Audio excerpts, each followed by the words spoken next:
FM. See you on the lips. Back attack, dude. Bon voyage! Hey, yo, homies, good. Slide down them big hills, you know what I mean, on the big, nice burgundy snowboard. All right, welcome to The Bomb Hole, which is presented by Run Through a Wall, Smelling Salts, best smelling salts in the business. Today, co-hosting, we got Jeremy Jones. What's happening? How are you? I'm doing good. Stoked to be back in the booth. It's good to have you back, Jones. Thank you. And we got Silk D on production back there. Silk, how you doing? Doing great. Happy to be here. Looking good. Mullet, bowl cut, hybrid haircuts, looking phenomenal. Thank you. And of course, the man of the hour, we got Bud Keene in studio. Bud, what's happening? Not much, Chris. How you doing, man? I'm doing great. Thanks for asking. Cool. Stoked to be here. Cool. Drove down from Verdi. Yep. Just on the west edge of Reno, and beautiful spot. We've been there about 3 years, but made the trek over. Love Salt Lake, too. Awesome. Well, we're glad you're here. And for our listeners that are unfamiliar, Bud is a 5-time Winter Olympic coach that has won multiple Coach of the Year awards. He's worked with the best snowboarders in the world, from Shaun to Jake Blauvelt. It's an endless list. He's worked with multiple national teams. He's helped pioneer snowboarding in the early days. He's been in the game since 1984. Slap some respect on that. He's got records, first descents in snowboarding, first descents in climbing. He's lived a hell of a life. It's going to be a great podcast, so let's get into it. First things first, Bud. Is your real name Bud? Robert, actually. Okay, that's a great nickname. I've been Bud since day one. Really? Yep. Cool. Love that. I just kind of wanted to dive right into coaching and what you do. And I think it would be cool for the listeners for you to explain, like, what exactly does your workload as a coach entail? Well, right now I'm the head coach of the Canadian snowboard halfpipe team. So, we're basically on snow just about 12 months a year, training during the off season and then competing during the main season. And I just support the athletes in every way that I can. I take care of their boards, tune them, wax them. I coach them, I video them. We go over the video. We try to get better. I mean, that's basically it. Amazing. How important is the mindset side of coaching? Super important. I mean, my athletes, any athlete that I've ever worked with is always looking to me for assurance, for confidence. I mean, it's not just, I can't be scared about what we're doing. I mean, they're doing incredible stuff, but they're also trying to lay it down in comp runs. So I kind of have to be a bottomless well of calm and confidence for them. And that's a big part of it. Cool. That's amazing. I was reading a quote that you had, and I'm going to read it right now. It says, "There is no single more powerful force in this world than in believing in yourself. More than any other factor, believing in yourself is the thing that will help you to achieve the things you want to achieve. It's literally ridiculous how true it is.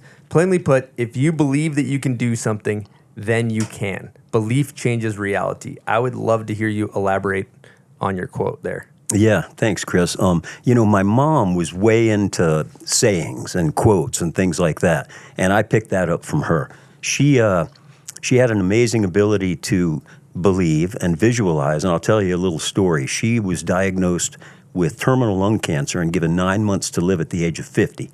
She lived to be 83, and she basically did it all with belief, self-belief. She didn't enter some big chemo or radiation therapy. She used visualization and believing in herself, and she changed her own reality and lived for 34 years after being given 9 months to live. So I kind of got that one from her, and I'm always looking for those pieces of inspiration. And words matter, and confidence and self-belief can change everything. And so, especially at the level that I'm coaching, and that, whatever level that is. I mean, if you're dropping a cliff, or if you're doing a dub or a triple, or if you're doing anything, I mean, it's all, you gotta connect your brain to the board under your feet and your body and everything in between. And, just having those little reminders like that make a big difference. Yeah, absolutely. If you believe you can't or you believe you can, you're right either way. That's right. Henry Ford said that. Is that how it is? Okay. Yep. Yeah. It's crazy that triple just comes out on the list now. You're throwing a dub, triple, Oh, yeah. That's just normal. Totally. Yeah. On the motivation, though, you said you're a common, how'd you say it? Common wealth of inspiration for all your athletes, something like that. Yep. Where are you pulling it from, though? If you have to always be stable and even, Yep. almost on an average to show it to different types of athletes, I'm assuming, take it different ways, different levels. Yep. Where are you pulling it from? It's a good question, Jeremy. And it's actually something, I had a pro career. I rode for Sims for 2 years and Burton for 2 years, but that wasn't really where I got it. I think I decided a long time ago when I was younger that I was going to live a life of adventure and do stuff. Rock climb, ice climb, do first descents on my snowboard. And through those experiences, I've kind of hardened myself into the type of person who can offer that confidence to these athletes. I mean, I don't do dubs or triples or any of that stuff. And they weren't even happening when I was riding, competitively. But the experiences that I've had over the course of my life have enabled me to be that person for those kids. And Sick answer. Yeah, it's cool. It's actually cool to listen to you talk about it because it's not like you're just a person that tells them what tricks to do. Like you're a mentor on the hill and off the hill. Life and snowboarding are kind of weirdly connected in this. You're a role model for doing tricks, but then probably how to live life. Right? Like a good coach, that's what it is. Correct? Absolutely. I mean, I would say that, I'm a good technical coach for sure, but, Jen or Richard, who I've worked with for a long time, and not anymore, but we still stay in touch, we actually thought that coach was kind of the wrong name, job description. It's like mentor, advisor. That's more what we do. I don't tell kids what to do, technically, but like you said, I more model a way of living and a way of existing and believing that enables them to do these incredible things and also to be good people, because that's a big deal to me. Absolutely. All right, we're going to take a quick break and talk to you guys about all things Bomb Hole. Now, first announcement, we got Bomb Hole Cup April 6th and 7th at Brighton. It's going to be electric. Day one is a bank slalom for all ability levels from beginner all the way to pro. We got a skiers on boards category. If you're a skier, you can compete. You just got to ride a snowboard. We have a beginner category. So if you've been snowboarding for less than a year and you want to get in the mix, come hang at Bomb Hole Cup and get immersed in the culture. And then day two is a park showdown. We got open class, we got pro class, we got Grom class, we got live music. So we definitely want to see you guys come hang out for Bomb Hole Cup April 6th and 7th. Also, just want to take this time to say thank you to our Patreon members. We could not do this show without you guys. So you guys are a huge help to everything we do. For as little as $5 a month, you can support this show. It's kind of like public radio in a way. You're just supporting things that you're into. So I just wanted to say thank you for that. You get a couple things like early access to prints. You get an opportunity to ask a question on the show. And mainly, you guys really are just supporting us doing our thing. So I wanted to say thank you for that. And another way to support is if you like the show, you can just screenshot it, post it on your Instagram, and that really helps us out a ton. We don't know how the algorithm works. I don't think anybody does, actually. We don't pay for Google ads or anything. So you guys are kind of our main promotion when people promote it. So we really appreciate when you guys do that. And I will shut up and stop talking about bomb hole things so we can get back to the show. Well, you mentioned you rode for Sims and things like that. 1984, you've been on a snowboard since. Let's run it back to the early days. I want to hear what it was like back then.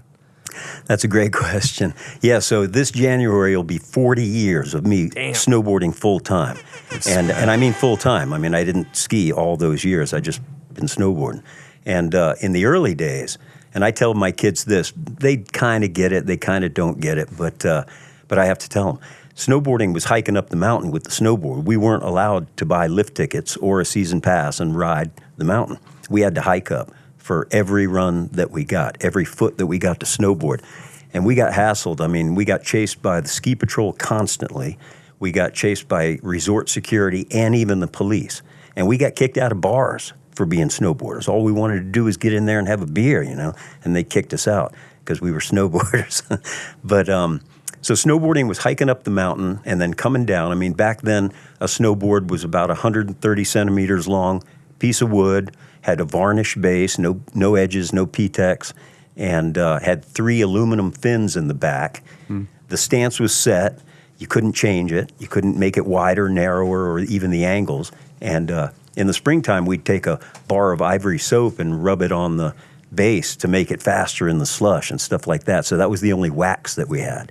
But the other thing that snowboarding was, and this is one of my fondest memories, we'd get in a car with our snowboards and we'd drive around. And you know those road cuts where they've graded the side of the hill and it would get covered with snow.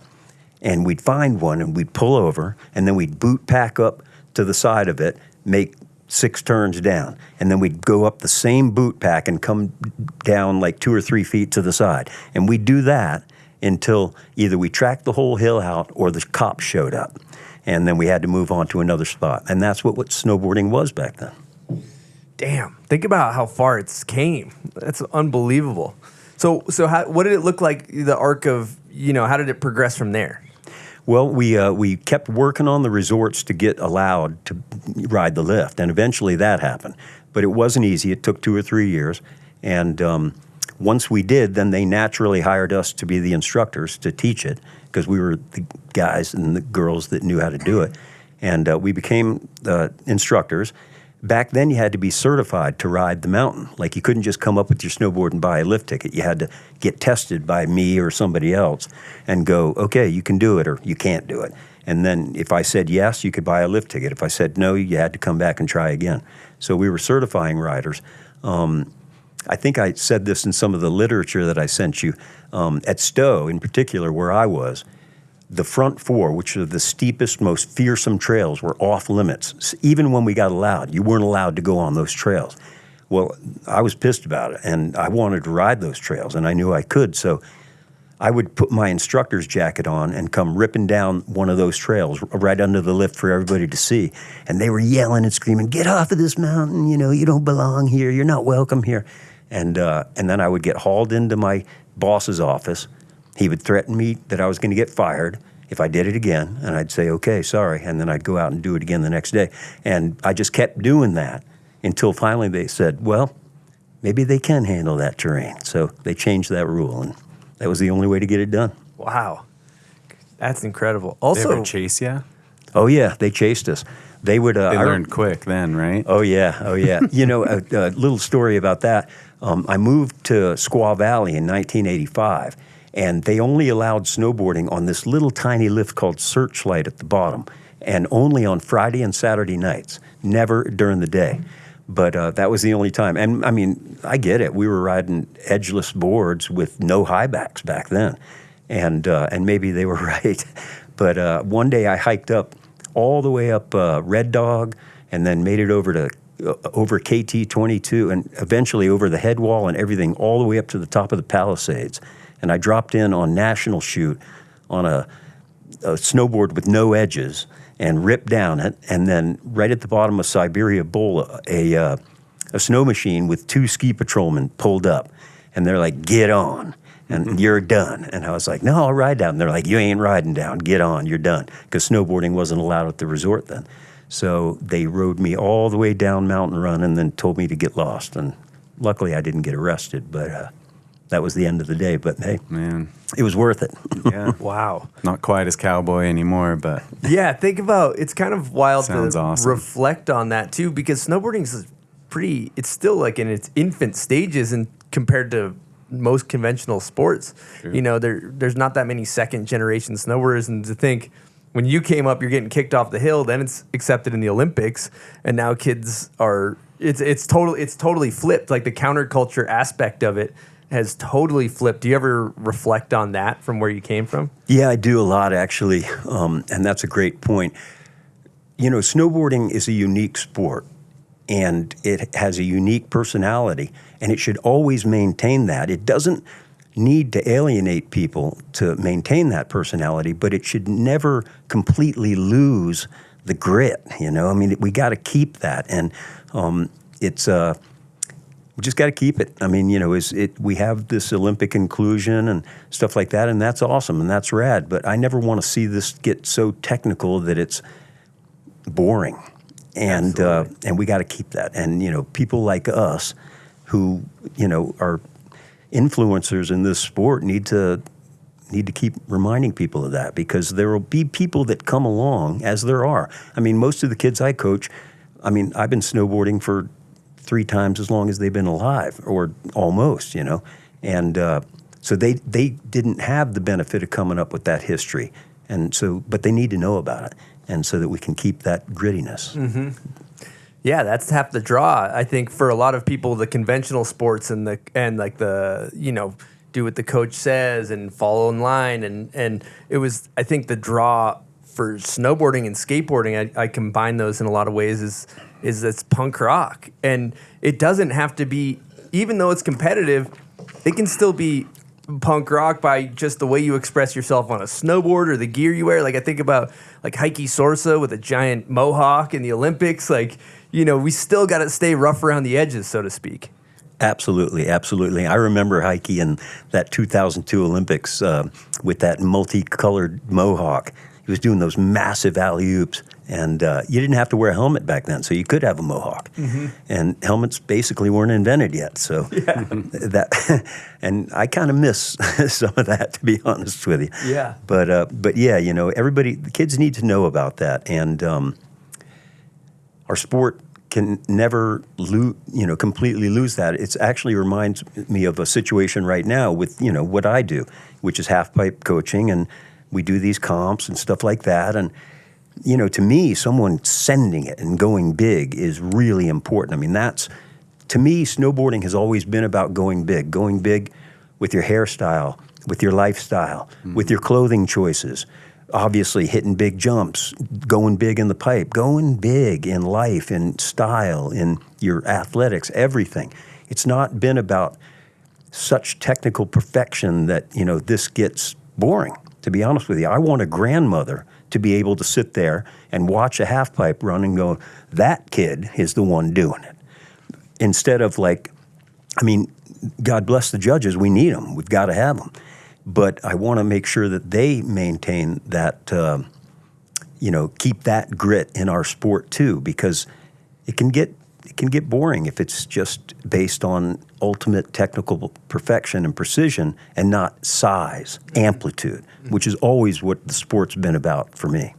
That's why I did it. That's why I was drawn to it, because I didn't want to be the boring thing. I wanted to send it, and snowboarding offered that outlet to me. Yeah, anybody can appreciate going big. I want to touch on we interviewed Shaun recently, and I talked to you before we interviewed Shaun, and you mentioned your philosophy on the person that's going the biggest in the half pipe and how that's kind of the hardest trick if nobody else can do it, right? Yeah.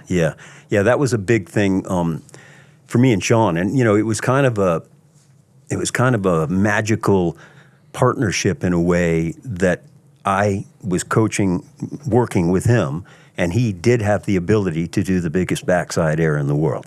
And in fact, far bigger than anyone else. And he had he wasn't scared. He had the courage to do it, and he had the technical ability. And obviously we waxed the hell out of his boards and stuff like that. So he was moving fast. But yeah, it was, when he did that 25-foot backside, or 24.5-foot backside air in the 2012 X Games, that was at the time the biggest air in history. And he did it in a comp run. He didn't just do it as a one-hitter and then ride out of the pipe. He did it into back-to-back dub tens and then onward. And at the time, that was the hardest trick in the world, because he was the only one in the world that could do it.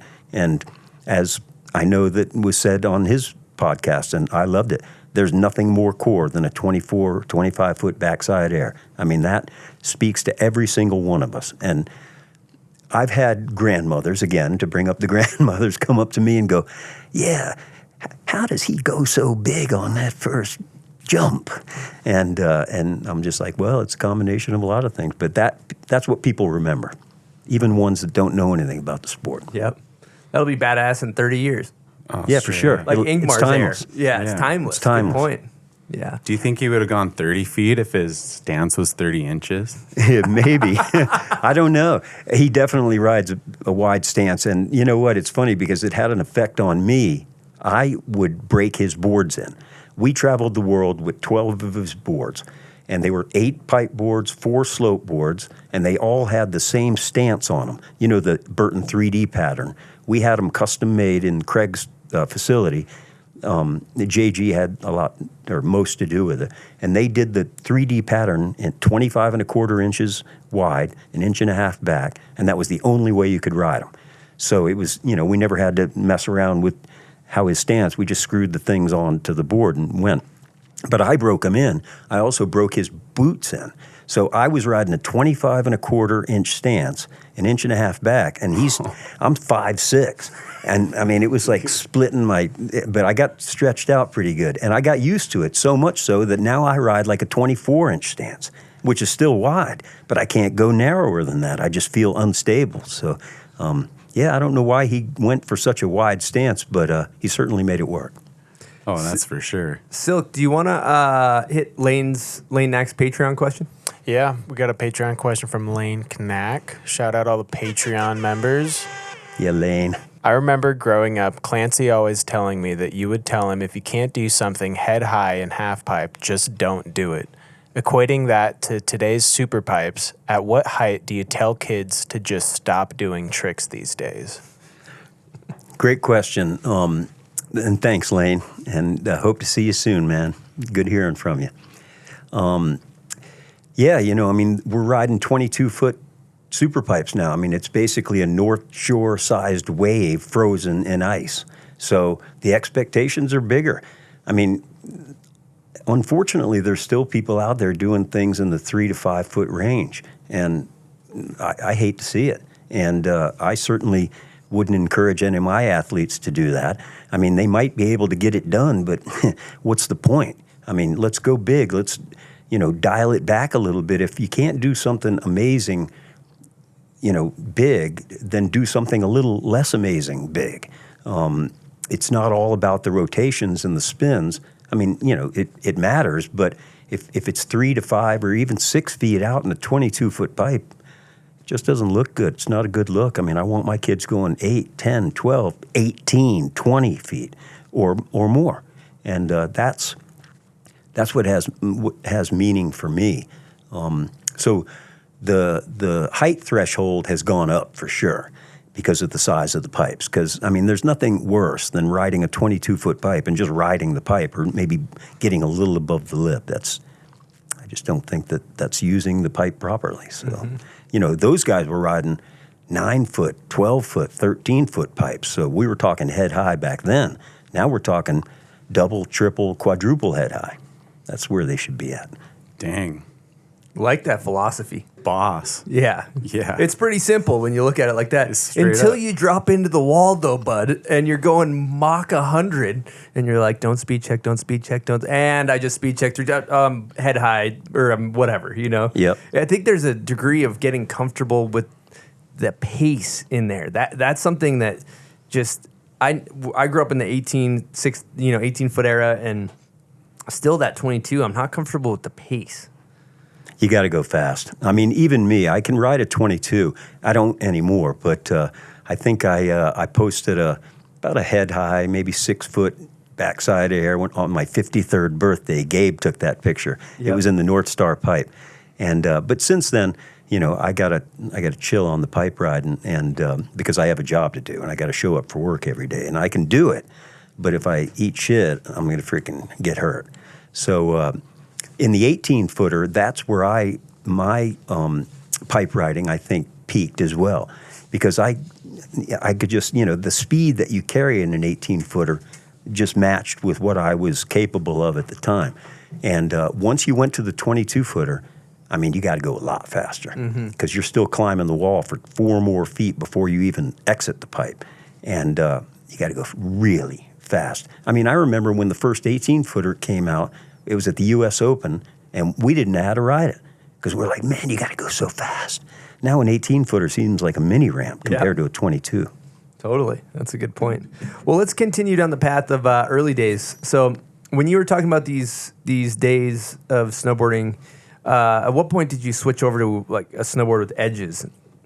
First snowboard with edges that I ever rode was a Sims Switchblade. I think it was a 160. It had camber, just a little bit, but it was a revelation. I mean, it was cool. And I'll never forget it. Actually, a good story about that. Before that even happened, the Burton Performer Elite 150 came out, and it had edges because they were making them in Innsbruck then, and but it still had the fins. And this was like Chuck Yeager, like the test pilot. We were like, "What do you think would happen if we took the fins off?"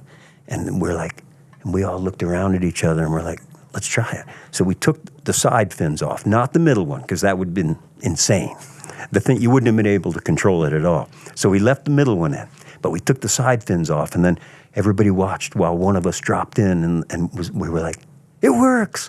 It still works, but we still left the center fin in for another year because, again, that would have been absolutely insane to take that out. But then the same process played out with that. We were like, one day we were like, well, it has edges. We should be able to take the center fin out, but maybe not. And so finally we did, and then one of us dropped in, and we were like, it works.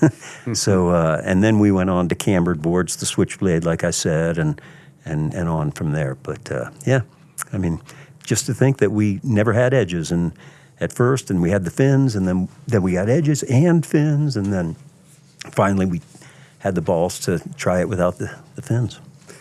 We should hit a guest question from Jeff Kramer, too, from our Patreon member as well. Yeah, Jeff Kramer says, "Hey, Bud, I remember seeing you ride back in the Stowe for the first time.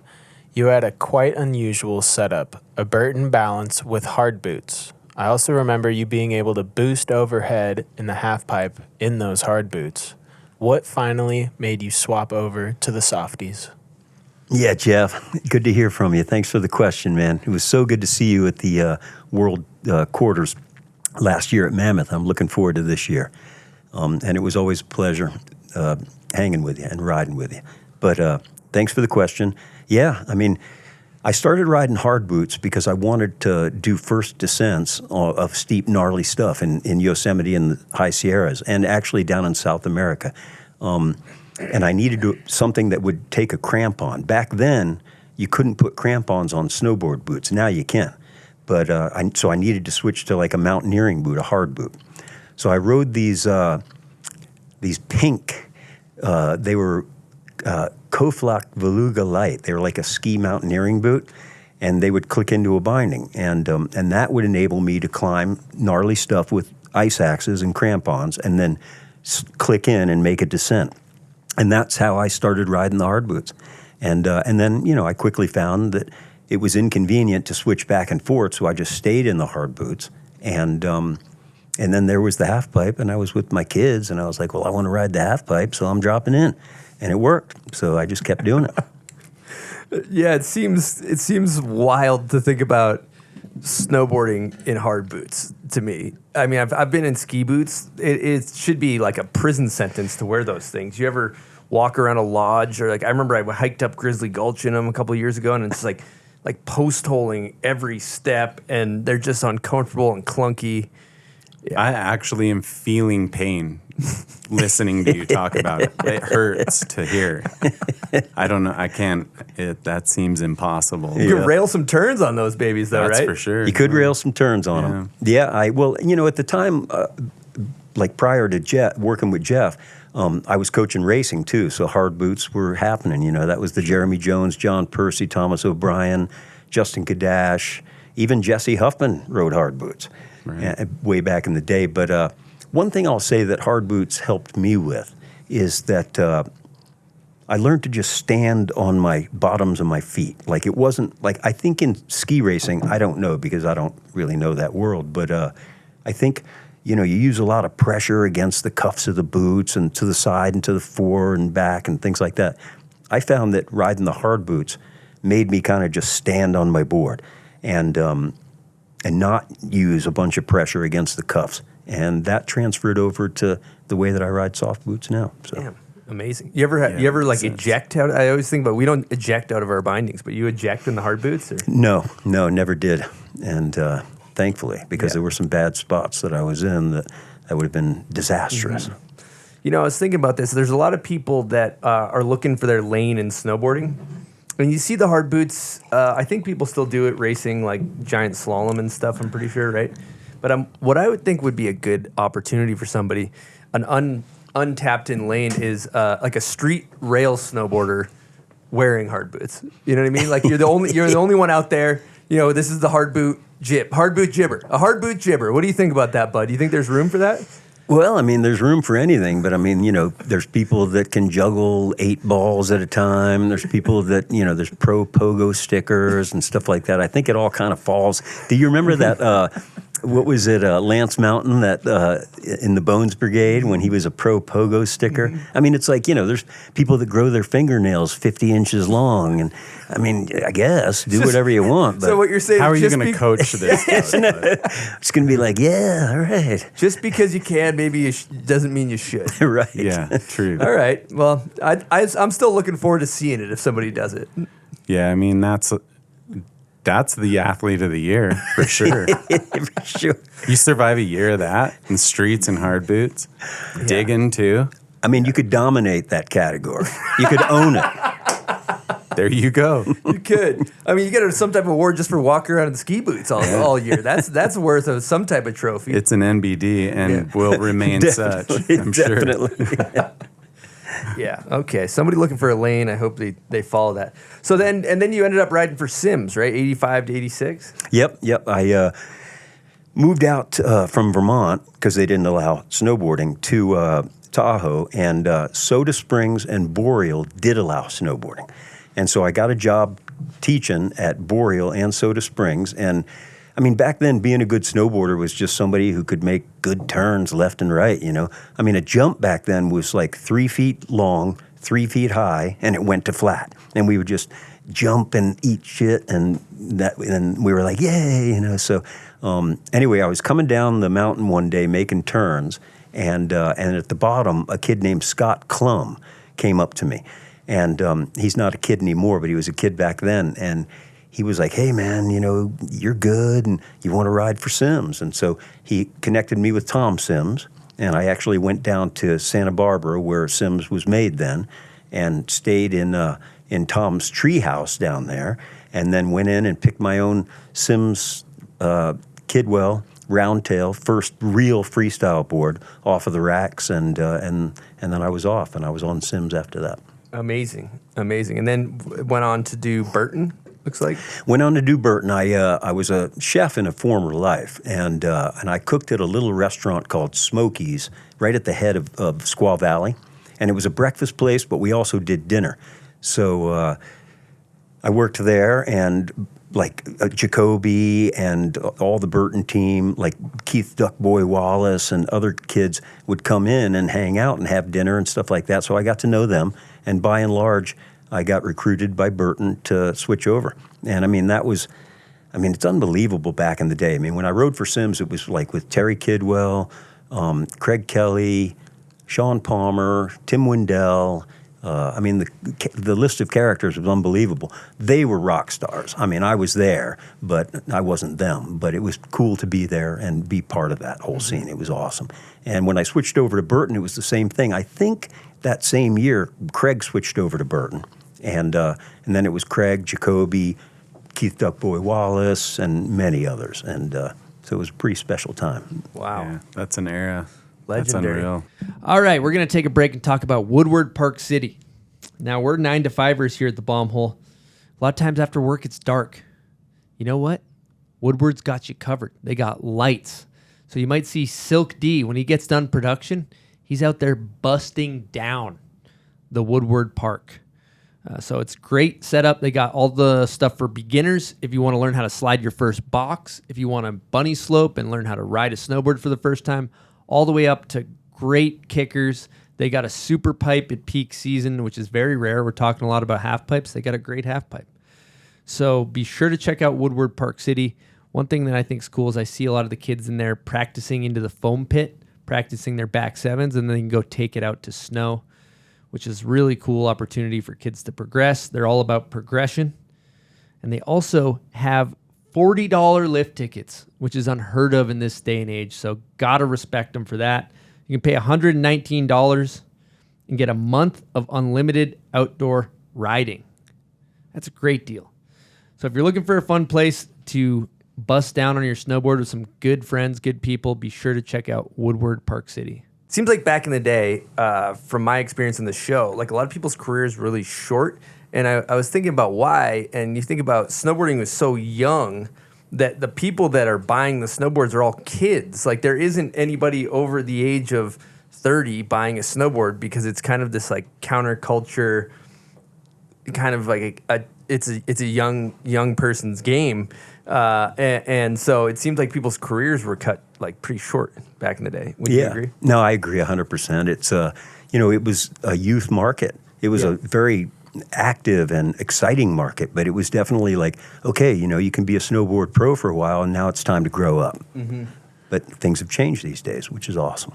Do you think that? Sorry, Chris. No, go ahead. Do you think that actually was it about the careers being so short because there was a pro snowboarder, but then there was only this brand and that brand really to take care of these pros. And then so the evolution of even pros having longer careers meant that these early pros had to now be industry pros somehow, whether they started a brand or whether they participated it on that business level. It seemed like you had to evolve quicker to make that happen, maybe. Yeah, I agree, Jeremy. I mean, there just wasn't room. There were kids coming up, and how long can you wear neon pink and green and be an adult?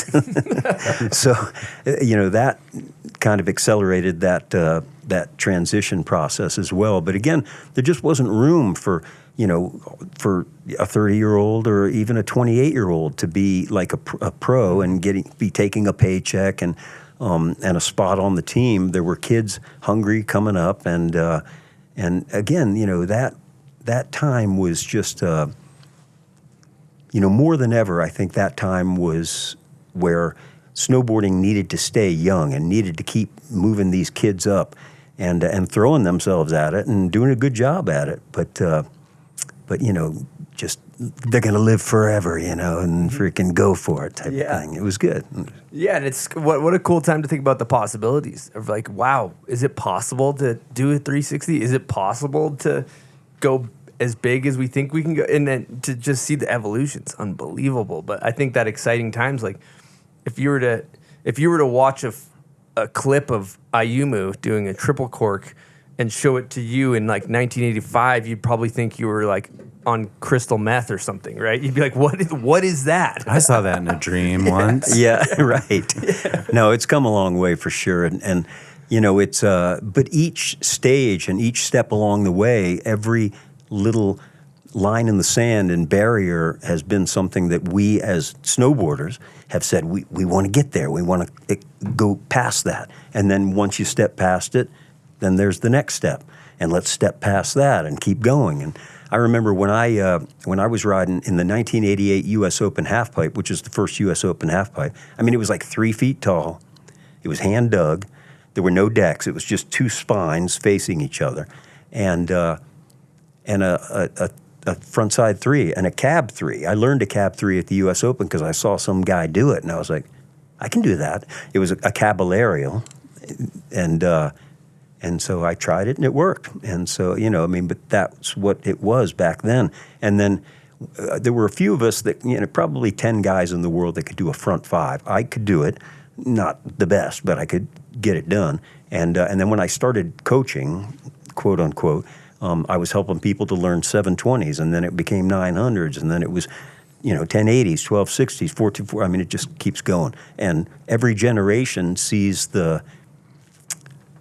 beyond what's going on. I mean, everybody sees that as kind of their responsibility, whether it's rails, whether it's, urban sleighing, whether it's backcountry, whether it's racing, whether it's halfpipe, whatever. Everybody's trying to take it to the next level. Mm-hmm.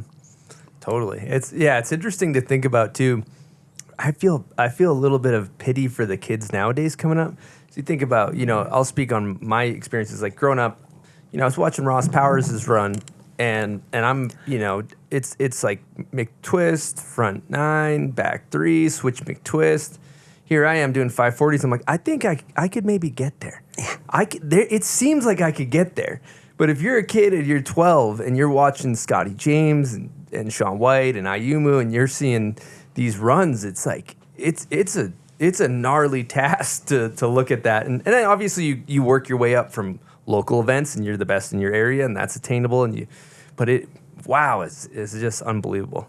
It is. I mean, what you have to do these days to be successful at the highest level it's pretty nuts. But luckily you have the example of the people that went before you to build on, and that's what the kids of today have. Yeah. Well, let's talk about your transition from riding into coaching. How did you find that? Yep. I transitioned to coaching. I was 29 years old. It was 1989. They needed a coach. They looked around. They're like, "You're the oldest guy who's had a pro career. Would you like to be a coach?" And the idea was that snowboarders could maybe get better quicker if they had someone guiding them. So I became a coach and never looked back. That was 89. That was 34 years ago. And things worked out. And I found out that that coaching, as we kind of have discussed earlier in this interview, is about technical guidance, but it's more about life guidance and, how to believe in yourself and how to deal with setbacks and how to keep at it and how to get there. And it's not, so much about technical snowboarding. It's also one thing that I'm really proud about, probably the thing I'm most proud about in my career, is that I've worked with champion rail slayers, urban slayers, backcountry kids, racers, half-pipe riders, and slopestyle big air riders, and help them to find their way in each one of those things. I haven't been narrowing their focus. I've been helping them to broaden their focus. Cool. And I think normally coaching is associated with narrowing someone's focus. And I've always tried to work against that and look at the kids that I was working with and go, what are you really good at and what do you really like? Let's go there. And it's kind of worked out. Wow. What do you think about coaching an elderly street rider? Do you think you have capabilities? Because I know someone. I got a friend. I'm asking for a friend. Yeah, I'm asking for a friend here. I think I can work with anyone, anytime, anywhere, because it's about, one thing, it's about looking at someone and figuring out what they want to do and where they want to go, and maybe figuring out what might be holding them back in any one way or area, and then helping them to figure it out. I say to my athletes all the time, this isn't a dictatorship, it's a partnership. Mm-hmm. It's, I'm listening to the sound of your voice. I'm looking in your eyes. I'm looking at your body mannerisms. I'm listening to what you're saying and just putting everything together from there and working with a person, not necessarily a snowboarder, but a person. And just let's get to where you want to go. Cool. Let's talk after that. I mean, I'll let them know. Now, Bud, I want to introduce you something that you could maybe add to your coaching repertoire as something that is you could put in your repertoire of things to help people improve. These are run-through-wall smelling salts. Now, if you ever watch hockey or football, you'll see people, they snap one, and it makes them more alert. You kind of wake up, it kind of shocks your respiratory system. And we started a company called Run Through Wall Smelling Salts as a complete joke because we started doing them on air. And now use them all the time. Take them snowboarding, do them right before you drop in. I race dirt bikes. I always do them on the line before the gate drop. So I'm just saying, you might want to do some testing and maybe bring this to your guys right before the big, half pipe run. I think it's fine by the IOC and all that. There's nothing illegal about it. Wake them up when they're KO'd. I'm sure you have. It could be good. Yeah. So you pop it, and then, it's a good batch. That's a good batch. Yeah, it's a strong batch. Do you snap it or just squeeze it? You can just squeeze it or crack it It's in just half. a Either way. little, yeah. Whoa. Ooh, it's like wasabi. Would you like one? Hey, Silk, you got some back there? Yeah, I got Crack salt. Okay. Yeah, Definitely awake. Yeah. Oh, That's good. Wasabi. I love wasabi, by the Wasabi way. and chlorine. yeah, this is the wasabi flavor. I'm going to do one more just back to back. Sure. Ooh. It's been a minute. All right, now was- we're rolling. That was good. Now We've we're taken rolling. him to the eye before button. It's not recommended. I'll Yeah. bet. Yeah, we do not recommend But it. it is a new experience, all the same. We'll send you home with a bottle. You can keep it at the pipe. When somebody's feeling a little lazy and they can't find the juice, that's the perfect. Who needs a Red Bull when you got run through a wall smelling? No, exactly. I mean, Red Bull can make you jittery. This is a different deal for sure, but I think it Straight works. To the head. Yeah, straight to the head. Cool. I wanted to go back because I talked to Jake Blauvelt this morning. I know you worked with him pretty closely. And one thing he brought up to me that was interesting was a lot of the things that you did weren't just, when I think of coaching, I think of going to, let's just say a jump, for example, or a half pipe coach for your, like you just go to the half pipe and you practice your tricks and then you film it and you review the tricks. And that's kind of what you do all day. That's what I had in my head. And Jake brought up, it was kind of a totally different experience for him where a lot of it was riding the mountains, doing gates regular, doing gates switch, riding through the woods switch, like just teaching the fundamentals of being a great snowboarder. You want to elaborate on that? Yeah. I decided a long time ago, as a coach, that I was never going to do anything that didn't actually help. I mean, I see a lot of coaches out there, and there's a lot of great coaches. There's some mediocre coaches. I mean, unfortunately, there are some coaches that aren't that good. But I decided a long time ago I wanted to be a coach that made a difference all the time. And again, we didn't have time to do stuff that didn't make a difference. Having said that, it wasn't just going to the park all the time. It was doing gates. I mean, I wanted the kids that rode with me to be able to make good turns, regular and switch, to have confidence.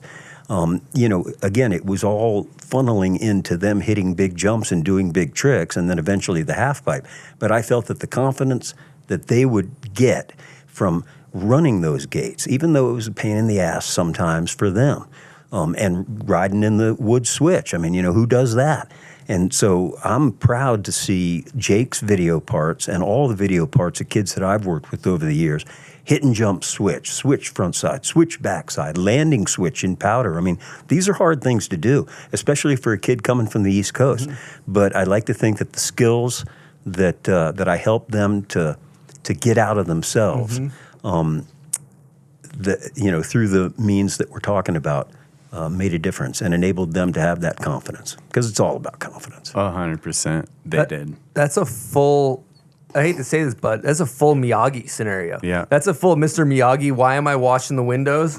Why am I washing the windows? I don't know why I'm doing this. You know what I mean? And then next thing you know, you're doing your karate moves. It's the same for Blauvelt. Why am I riding through these trees switch? What are we doing here?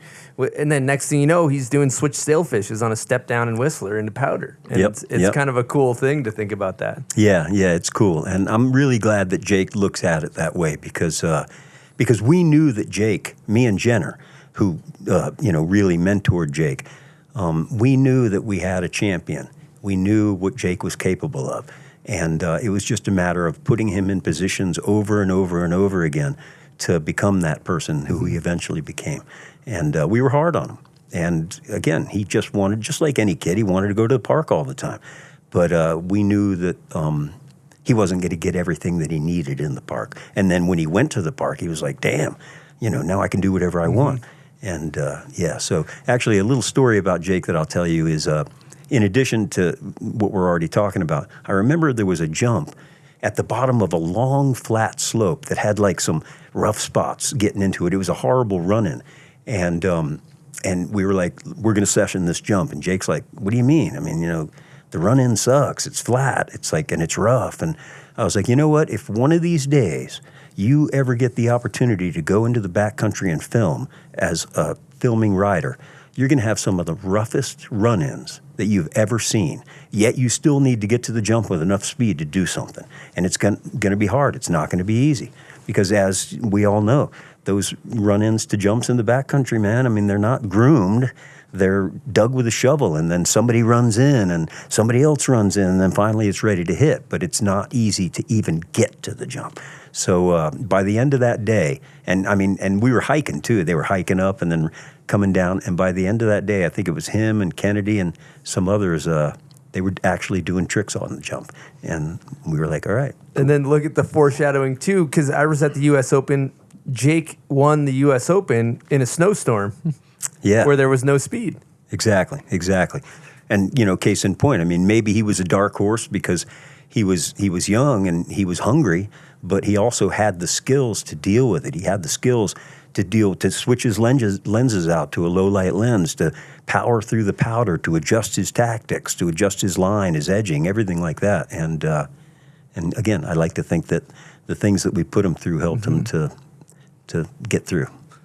There's an interesting paradox of the coaching you're describing to the coaching that I think I see a lot of, especially, there's the bristle setups into an airbag that people ride all summer, right? Where they drop in the bristles and they chuck into an airbag, and for air awareness, for trick repetition, it's unbelievable. But I feel like I'm starting to see snowboarders whose air awareness and acrobatics supersedes their ability to ride a snowboard, versus where you look at, Jake and his career and his fundamentals is probably the exact opposite of what we're describing. Do you see some of that being damaging in the way people are training these days? Yeah, I think the advent of airbags has been a double-edged sword. It's certainly helped to push the technical limit of, doubles, triples, quads, and unbelievable spins. And in some ways, acrobatics have superseded, actual air awareness and technical ability on a snowboard. And I never want to see that go away.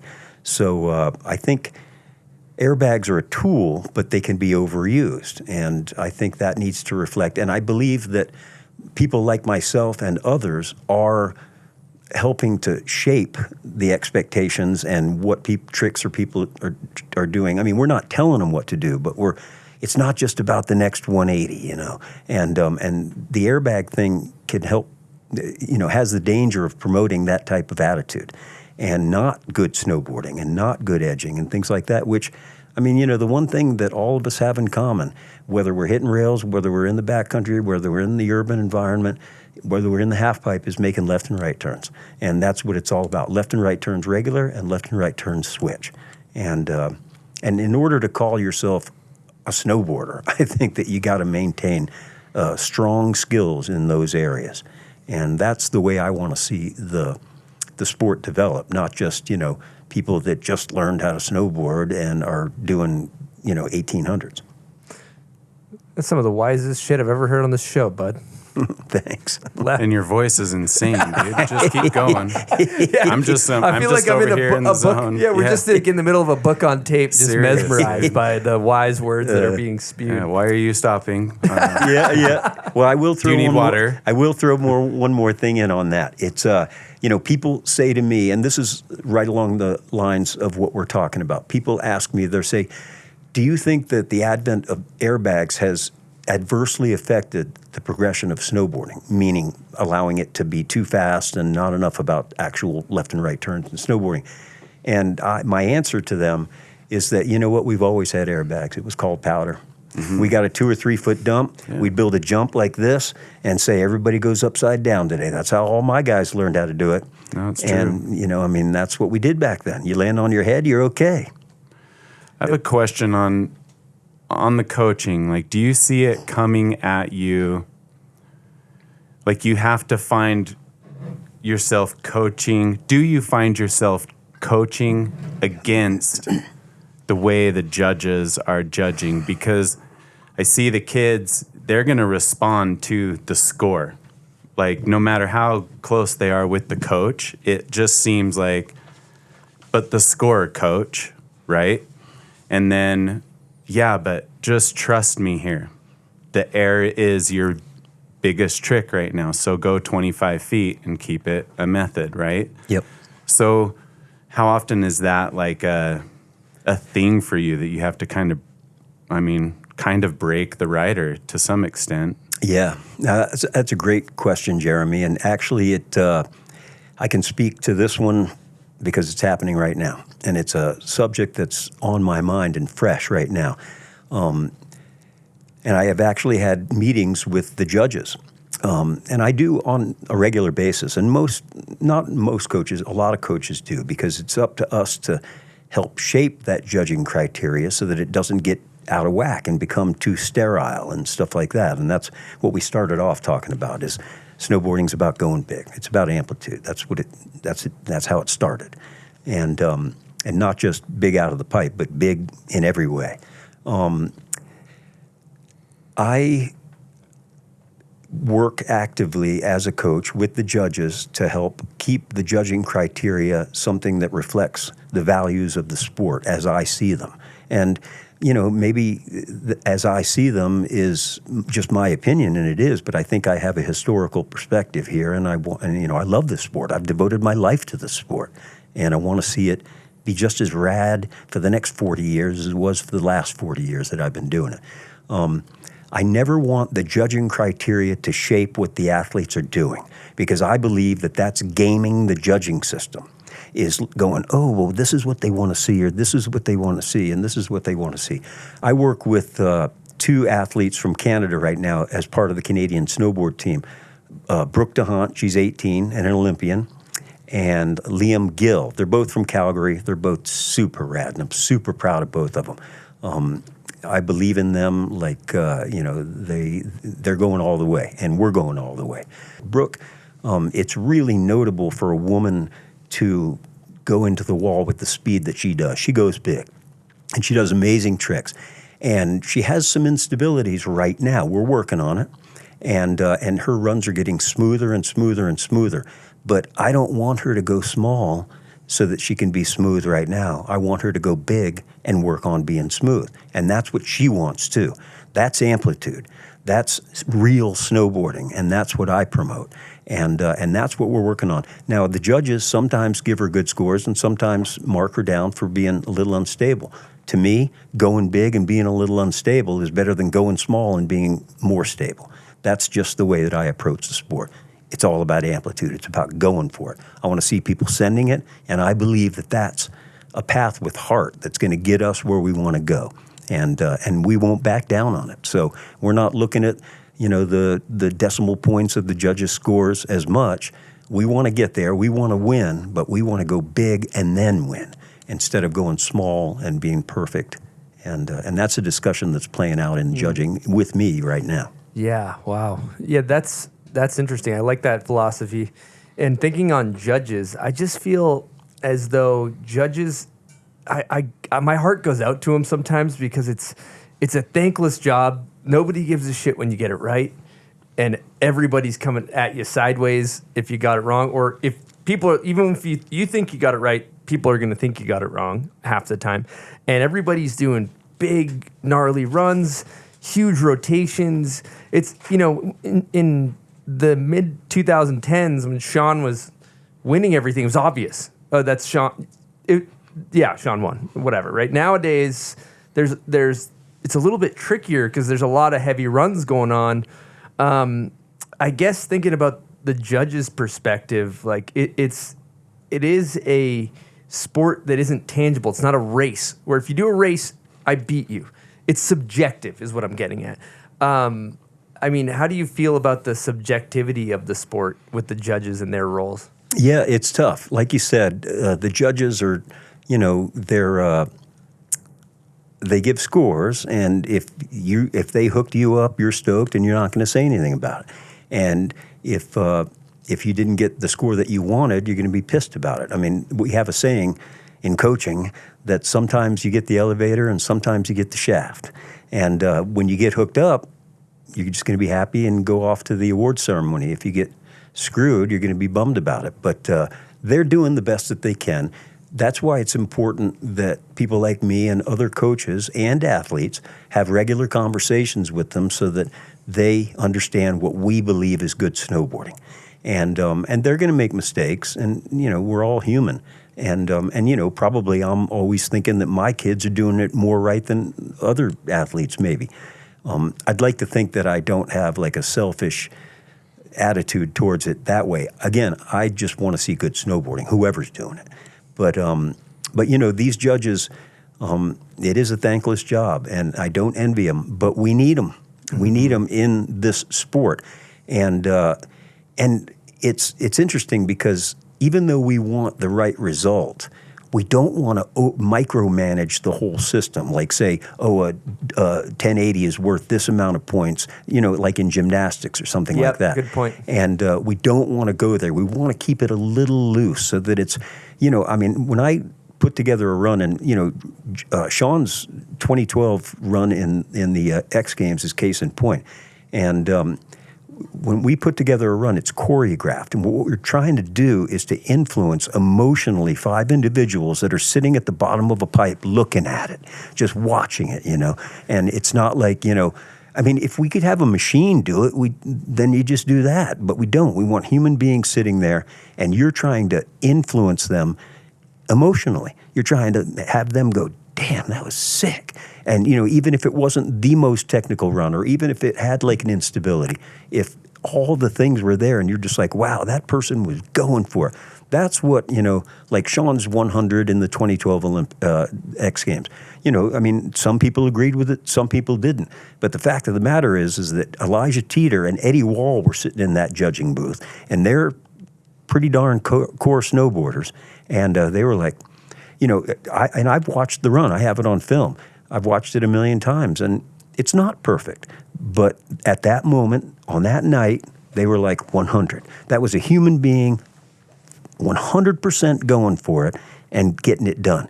And then the other thing about the run is that it was a 25-foot, 24.5-foot backside air, front dub 10, cab dub 10, which are like, then skyhook. So slow, like it had its ups, it had its downs. It was like a blues riff where, you know, you're going for it, and then you hit some soulful notes and slow things down. Then he goes into a double McTwist 12 and into a front dub 12. So it was you know, it had its rise and fall. It wasn't, and I mean, the skyhook is probably one of the coolest tricks in halfpipe ever. I mean, it looks like he's not even going to make it. It looks like he's going to land on his head, and then at the last second, he comes around and just stomps it and pumps into the backside wall. So yeah, you know, I mean, that's really important to me. Wow.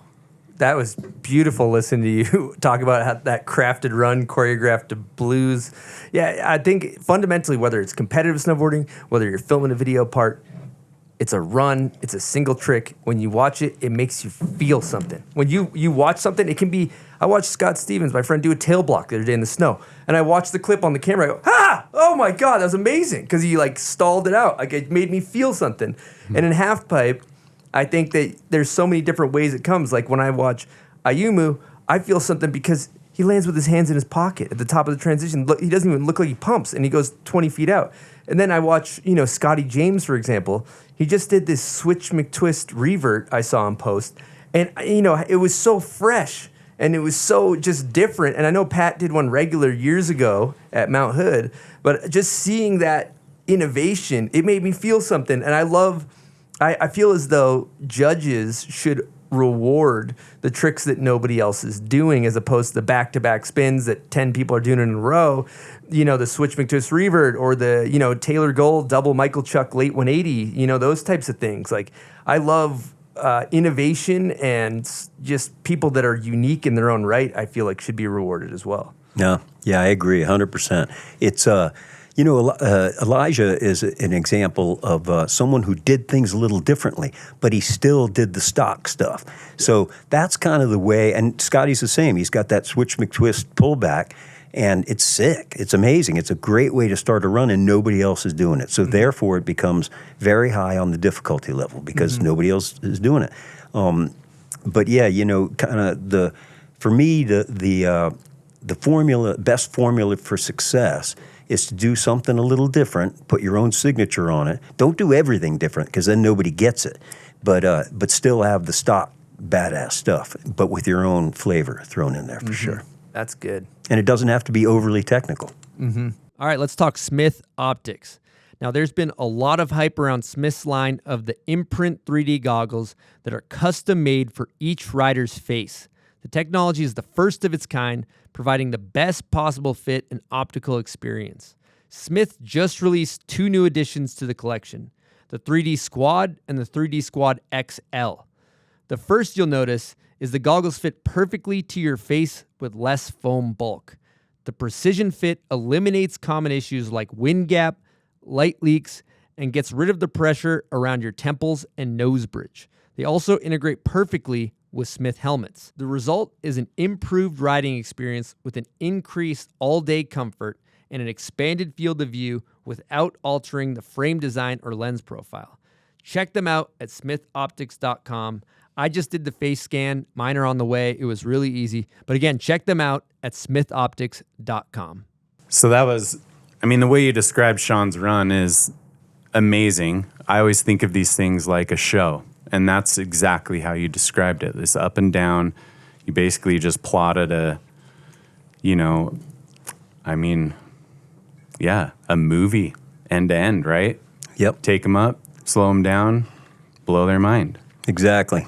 I mean, it's all about, we are entertainers, we are performers, and these athletes are, and you're literally trying to reach in and pluck the heartstrings of someone who's sitting down at the bottom, and the entire crowd as well, because there's the score that you get, and there's the public opinion of you, and those are 2 separate but linked things for sure. Well, that's interesting so think on the scoring, and then if you're framing up this kind of masterpiece from in the pipe we're talking about, but it can be applied anywhere, end to end.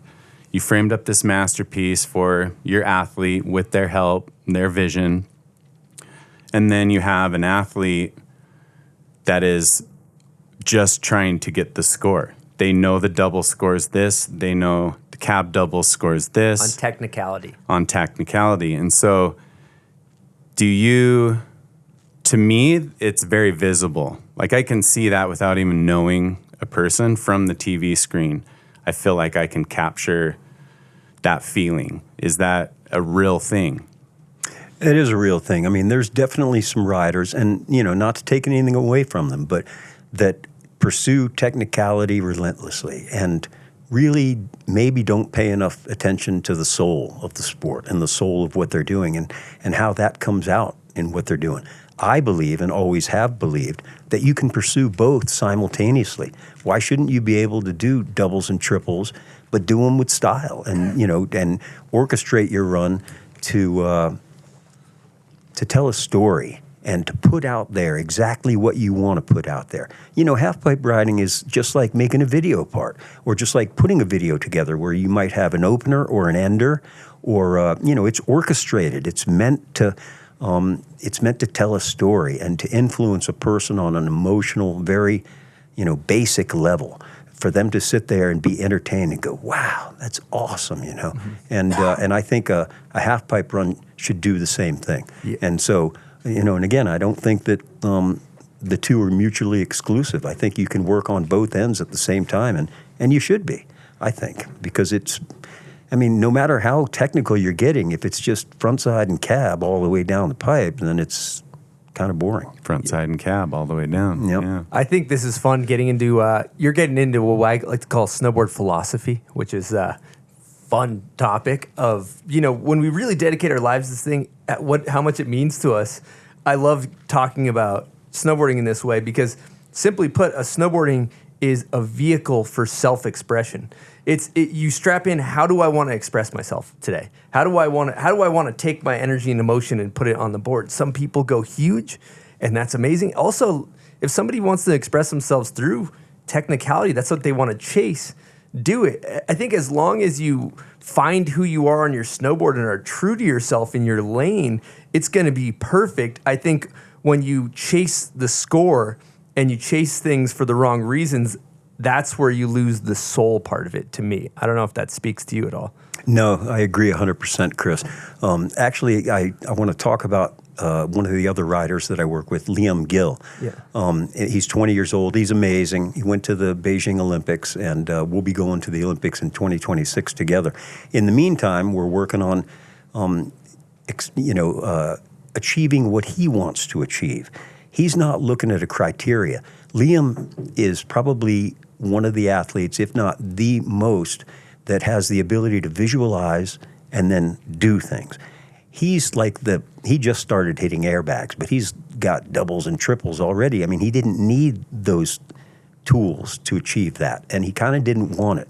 Now we're getting into a zone where he needs them a little bit more because it gets pretty heavy out there, and you can't be just, chucking stuff and hoping for the best. I mean, you do a little bit sometimes, but we're using them. But he, in addition to having one of the highest levels of being able to visualize and then execute things, he has a very, very, very particular way that he wants to put things out there.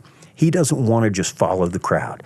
He doesn't want to he wants to, like I said, he wants to learn the tricks that other people are doing, but he wants to learn other things. He just landed a switchback dub 12 in Saas-Fee at camp. Second person. Damn. What's that? I said, damn. Yeah, I mean, it's amazing, and it was great. And so that's a hammer, too. And there's very few people that are out there doing it. I mean, basically, Scotty's the only one. But he won't do something that he doesn't think is going to be cool or he has a very strict inner code that he follows about the soul of the sport, what he wants to put out there, and he stays true to it. And I really respect and admire that. And that's the golden era of competitive snowboarding with Danny Cass, Danny Davis. The people that do that are the ones that we idolize because they're really like soul boarders in a way, and it's fucking punk rock in a way too. Oh yeah, no, it's awesome. I mean, Danny, remember, like he was the first person to do back-to-back 10s at the U.S. Open in the pipe, but we never knew what he was going to do when he dropped in. He'd do a different run every time. And I don't know if he was making it up as he went along or if he had decided ahead of time, but like everybody was like, what's he going to do?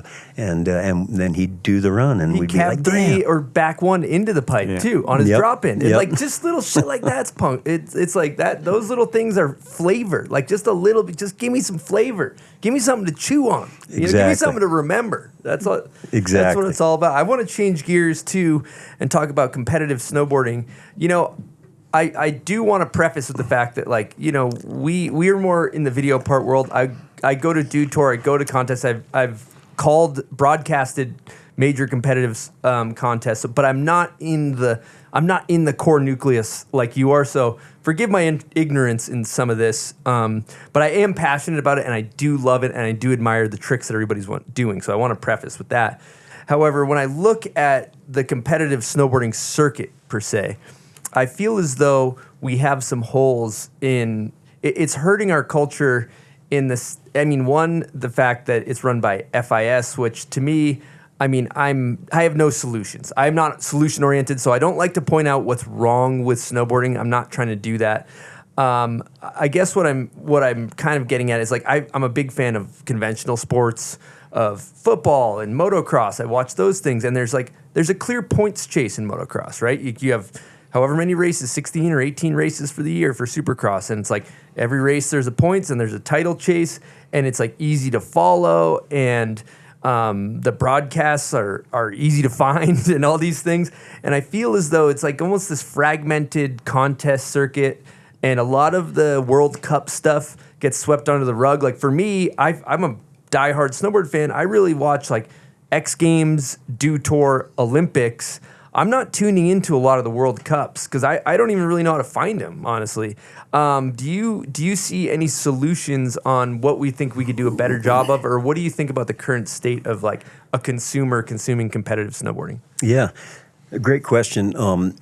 Yeah, I mean, there's no doubt that it's kind of weak coverage right now. I mean, 20 years ago, there was tons of money in the sport, and I think there was more exposure as well. The Burton U.S. Open and the Burton Opens in general enjoyed regular, better television coverage, and Yeah. and it brought the sport to more people.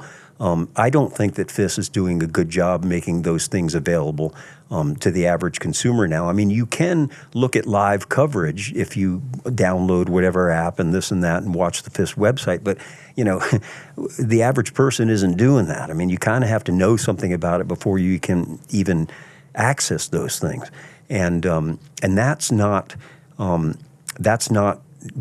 good enough. That's not good enough. It should be something that, you're flipping through the channel and it's like, whoa, let's watch this. This is cool. I mean, there's some snowboarders getting crazy in the half pipe or on the jumps or whatever. And we just don't have that. It's very hard to find, even for me. I mean, I'm kind of pre-computer age. I like to think I'm pretty computer savvy and iPhone savvy now, although I get schooled in that regard by my kids every now and then. Like I can't do something and I hand it to Liam and he's like, hands it back to me. He's like, all right. I'm like, thank you. But so it's even hard for me to find that, and I'm right in the middle of it. It needs to be made more accessible. I think FIS says it's money that's missing. That's not. But where is it missing? I don't know. I mean, I think that what these kids are doing is unbelievable, and I think that it's something that anyone would think was cool, and if it was just on the channel that they flip through. So, it's a different world where it's not just flipping through the channels now, and people are accessing things in live feeds and blogs and stuff like that, and podcasts, but maybe it needs to be a bigger part of that and a bigger part of what's just generally available to people. Mm-hmm. And I think that it would benefit the sport a lot. I mean, just exposure-wise. I say all the time, it's funny, if you get 60th place and make it to the weekend in a golf tournament, we have Golf Channel on 7 days a week, whatever. And if you get 60th place and make the cut, you win more money than you win for winning the X Games pipe. I mean, for risking your life, and so a person that's 150th on the PGA Tour is a millionaire. And in our sport, even if you're one of the top three, it's still kind of hard to pay the bills out there. So no question. I think that a better job needs to be done to bring this to the masses, because I think it's rad, and I think that people are emotionally stirred, and the height of the sport is not being glorified enough. To me, it's not. Mm-hmm. It's not, and that's on every angle. I mean, even like backcountry videos, urban videos, rails. It's like you got to search that stuff out. I mean, it's not the type of thing that just, you have to be an enthusiast of some sort to even know about it. Mm-hmm. But we need to increase the exposure, and I think, Sorry. Go ahead. I mean, I'm feeling, listening to you talk, that it's ultimately this day and age, the organization that's responsible for however something is broadcast. I mean, where else does it fall than who's putting it on? And so if it's, and I don't mean to call anyone out, because I'm like Chris, and probably even more so, super ignorant when it comes to how all of that stuff kind of breaks down and veins into all the snowboarders and coaches and lanes that it does. But it's ultimately their responsibility. Like, they have some support. There's some sponsors that are kicking money to FIS, and they have some media person that can send an email to all those sponsors and say, hey, we're live streaming this on this YouTube channel. I mean, big this thing up. Let's push this thing around. Or call the bomb hole and say, hey, every time we run one of these, we want it live streamed here. Like, it's not hard. Here's the thing. Here's the thing. I agree. Where I see is like, I am a fan of snowboarding, right? Like, I want to follow. I want to know what the runs that people are doing in slope style and half pipe. I want to tune in and kick my feet up on a Saturday night and be like, all right, we got pipe finals. 100%. And what I think we need to do, and would love to be a part of doing, is like, what do I do? I play fantasy supercross, fantasy football. I pick my people. I get invested in this. I get invested in it. Oh, this is I know who, I got random, privateer dirt bikers that I know all about because I picked them in fantasy motocross, right? So it's like, I gamble. I lose all my money every year. I never win, but I'm invested. And so for me, with snowboarding, like if we could just take the storyline, put it in front of people, we'll help try to drive traffic and have people emotionally invested because they have a fantasy team and the points chase. Like, how do you get people emotionally invested into competitive snowboarding? That's the big question. And I'm not. I do also want to say, like, putting on an event is a humongous lift, and there's a million moving parts. The park builders and the people behind the scenes and the judges, and they make fucking shit money. And it's like, it really is special that it even happens. But this is what I would like to see in the future. So I don't want to discredit what they're doing, but like I want to show where I think we have room for improvement. Agree. Yeah. Yes. Yeah. I think resorts have a lot of responsibility in what we're talking about. And what I mean is that, the whole reason why someone gets up off of the couch, so to speak, and goes out and spends $750 on a snowboard and $250 on bindings and $250 on boots and then $1,000 on a season pass and $700 on a clothing kit is because there are people hitting rails, backcountry. These things are getting put out there. Half pipe runs. I guess what I mean is that the upper echelon of the sport, the people that are doing it on the raw edge and sending it and doing the new things, that's part of the story. Like resorts, I think a lot of resorts, particularly some, are more interested in selling $20 hamburgers and think that that's the way to keep this sport going. But without the upper end, this sport doesn't exist, because that's why people that, like I said, that snowboard 10 days a year, that's why they spend money on it. They rent a place is because Shaun White and, Jeremy Jones and different people are out there pushing it and sending it. And that upper thing, although they'll never, ever, ever, ever get close to that as far as a performance level, the fact that it exists makes it worthwhile for them to get in the car or get in the plane, fly somewhere, snowboard all day long, have some beers, party at night, and then get up and do it all over again. Mm-hmm. So I think that resorts bear some responsibility in glorifying that, instead of just looking at the bottom line and going, oh, well, Shaun's not making us any money. Jeremy's not making us any money. Well, it's part of the story. It's part of what makes this whole thing tick. Absolutely. Solid. Absolutely. Well said. And to add to that, to think about, I think what's really important is getting people to the hill and snowboarding. But we talk about on the show, how do you go from a person that snowboards to a snowboarder? And that's when you start getting invested in the culture. You know who the players are. You know the characters. You know the brands. You figure out what you like, what you don't like. It's similar to you. You got Golf Channel on all the time. You know all the top golfers. You know when the person you like's playing well, you're tuned in. And snowboarding, there's that barrier of the person that just goes snowboarding. How do you get them to become part of the culture? And the upper echelon of the sport is crucial for that, to give them heroes and icons to look up to, like you said. Yeah, it's a culture. It's a community. It's something to be part of. Even though you're never going to do a 25-foot backside air, the fact that somebody can do it means something to you. And it makes you spend that money and, and get into it. Yeah. Well said. All right, Bud, let's get into a guest question. This next guest question is from Louis Vito, and it's presented by Hippeas. Now, Hippeas are snacks that are made with chickpeas, and they are packed full of flavor. We keep them here at the office. We put them down on the daily. My favorite, I always talk about the nacho vibes. They're delicious, they taste good, and they're also good for you.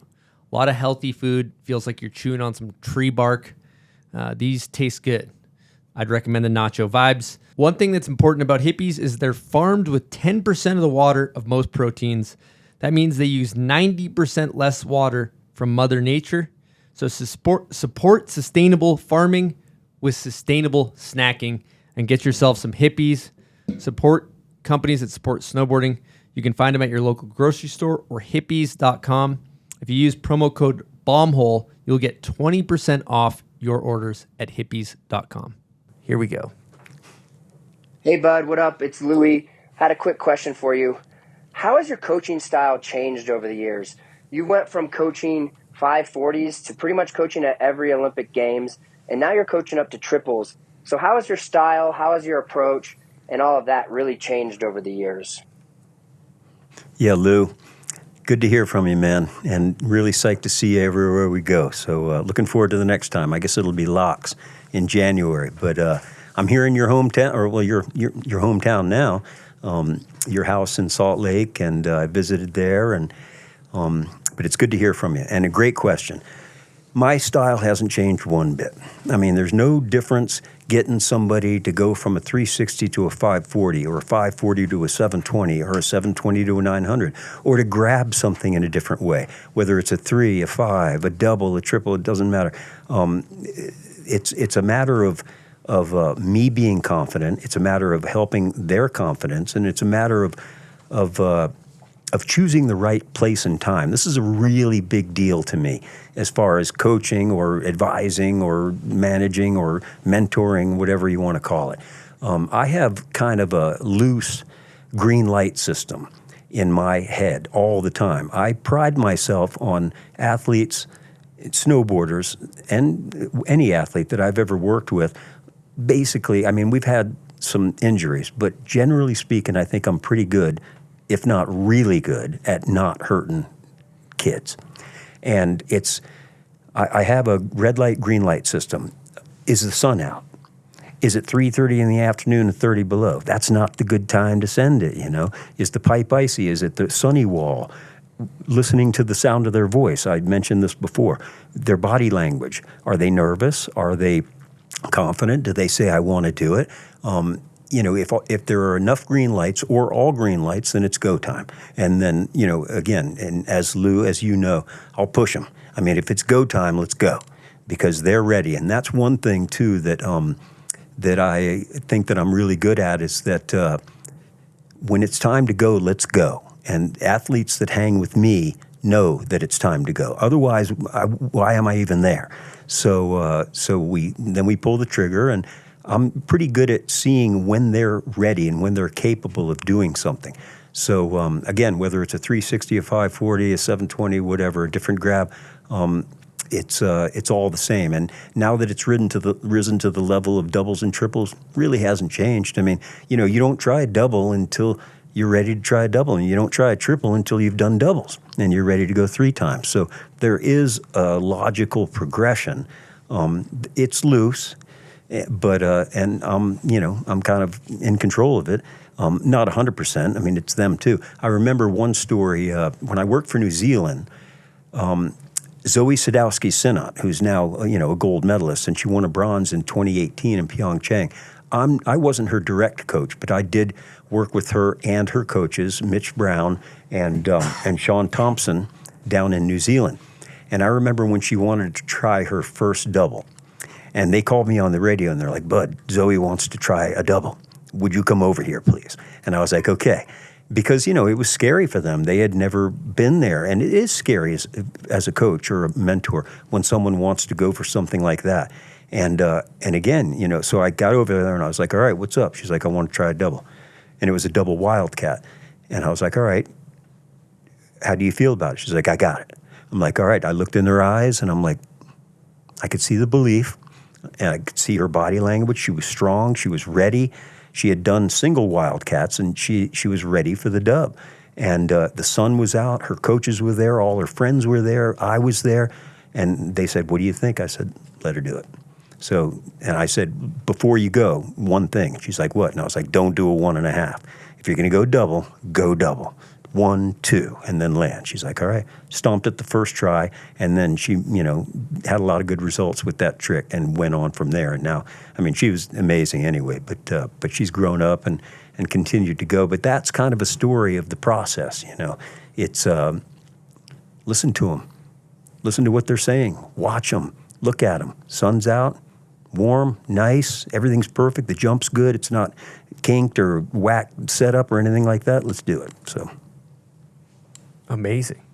Love that. Jake Blavel this morning talking to him, he said that was the one thing he brought up to me too. He's like, Bud he's really good at, like, when it's go time, and he's like a motivational person there with you, and he's really good at like bringing the best out in people, which I thought was cool, and that story kind of speaks to that in some ways. Super interesting. Cool.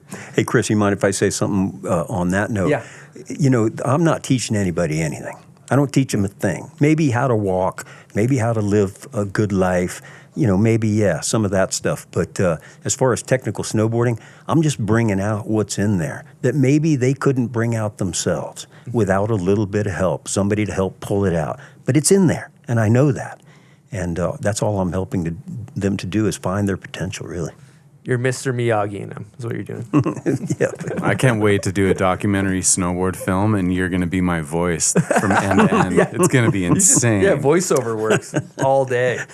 Let's change gears because we talked a lot about your coaching and all that, and I want to go back and talk about some Shaun stuff. I have some notes about that, but you've lived a wild life off the snowboard in terms of rock climbing, all these kind of adventure things. Like I think Jake was telling me, like they went somewhere and on a down day you did a 3-day mountaineering trip by yourself in the woods and then came back and picked him up. I would love to hear you elaborate on your life of adventure and what that looks like. Yeah. Well, I have lived a life of adventure, and it's just, I mean, stuff I wanted to do. You know, I just find it hard to sit still and not do things, and I always wanted to. I mean, I watched when I was a kid growing up. I would see these movies and documentaries about mountain climbers and things like that, and that always appealed to me. My parents brought us. I grew up in Virginia Beach, Virginia, at the beach, and my parents always took us to the mountains 2 weeks a year. And you know, from then I always wanted to. I had a boyhood dream to build a log cabin, to learn how to rock climb, to do whatever, you know, came my way. And so I guess I just followed up on it, you know, and found ways to place myself in positions and in situations and in, you know, regions where I could do those things. And then again, you know, it's really come full circle with my coaching or mentoring in that by putting myself out there and by laying my life on the line many times, actually, it's helped develop the inner strength to be that mentor, to be that bottomless well of calm and confidence for my athletes. So yeah, learned to rock climb, lived in Yosemite for 7 summers, climbed El Cap, put up a bunch of new routes up in the high country of Yosemite, went on an expedition to row a boat, be the first to row a boat to Antarctica. I'm most interested in that one. Same. Yes, that one please. sounds crazy. Just give us a little more context on that, because that one seems the most wild to me. Yeah. And twice I heard 2 attempts. Well, I only went on 1 attempt. We didn't make it, but and they kind of made it the second time, but it really changed my life. I was 27 years old, or 26 when I got recruited. This guy named Ned Gillette, he was a world traveler and expeditioner, and he did all kinds of firsts, circumnavigated Everest, Denali, ski mountaineering, made the first ski mountaineering descent of Aconcagua, the highest mountain in the Andes, and many other things. Anyway, I heard through the grapevine that he was going to try to row a boat from Cape Horn to Antarctica, 605 miles across the Drake Passage, the roughest seas in the world, and I was like, I want to do that. So so I called him up. He lived in Stowe, Vermont, and I didn't even know, but a bartender told me, he's like, Ned lives in Stowe, you know? And I was like, really? And so he had advertised in Outside Magazine for people that wanted to join the expedition. And he interviewed every single one of them and said no to every single one of them. But I just heard about it, and I was like, whoa.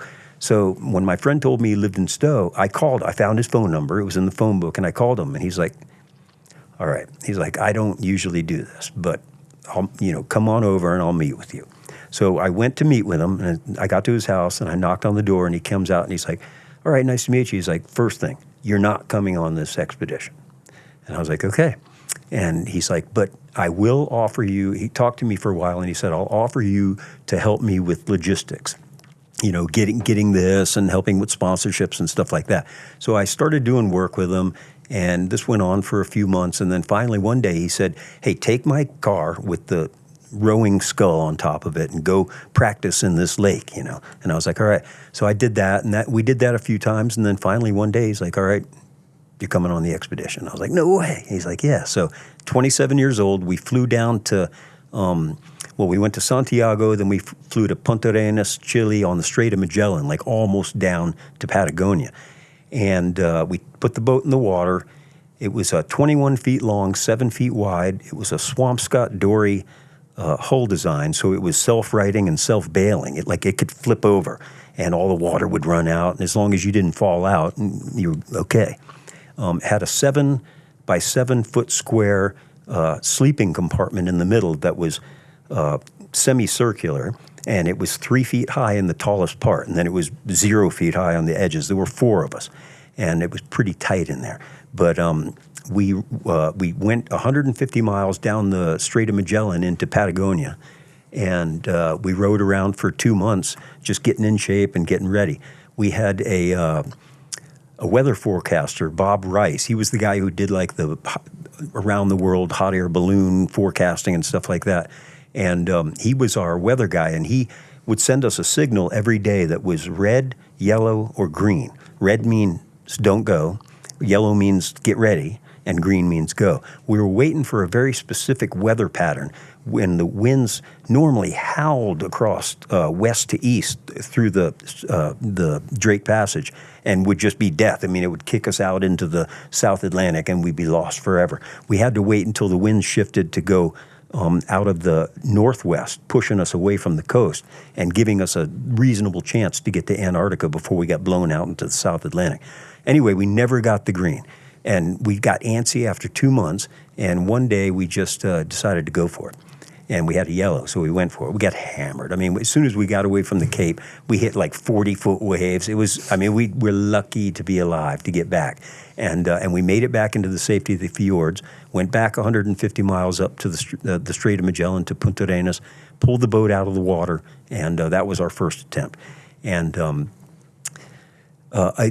during the next year, before our next attempt, I got my first snowboard sponsorship with Sims, and something I had wanted for a long time, and I was like, I'm going to choose snowboarding here, and Ned, I'm not coming back. So he was like, I understand, and they went down, and on the second attempt, they hoisted a sail, because, again, they didn't get the right weather pattern, but they hoisted a sail to get away from the coast, and then they pulled it down and rowed the rest of the way. So they made it. I mean, there are some that say that they didn't actually, row the entire way. So I wasn't there, I can't say, but they did do it, and it was a pretty badass adventure for sure. We, rowing around the fjords, we tore mussels from the rocks, and we cooked them in our pot for dinner every night. And we had like 4 lambs skinned hanging from the mast, and we'd go out there and hack off a piece and trim off the green stuff and then cook it in the pot. And that's how we lived. It was pretty awesome, though. That's crazy. Sounds awesome. What was the life learning experience you took away from that? Well, I mean, just, being able to kind of be willing to hang it out there. I mean, I had done that on my snowboard before, but this was a whole different situation with so many variables and really life-threatening variables that I had never come into contact with. And I grew through that experience and seeing how Ned, he was just like, he just believed that he could live and that nothing was, as long as he was smart, nothing was going to get him. And I learned that from him.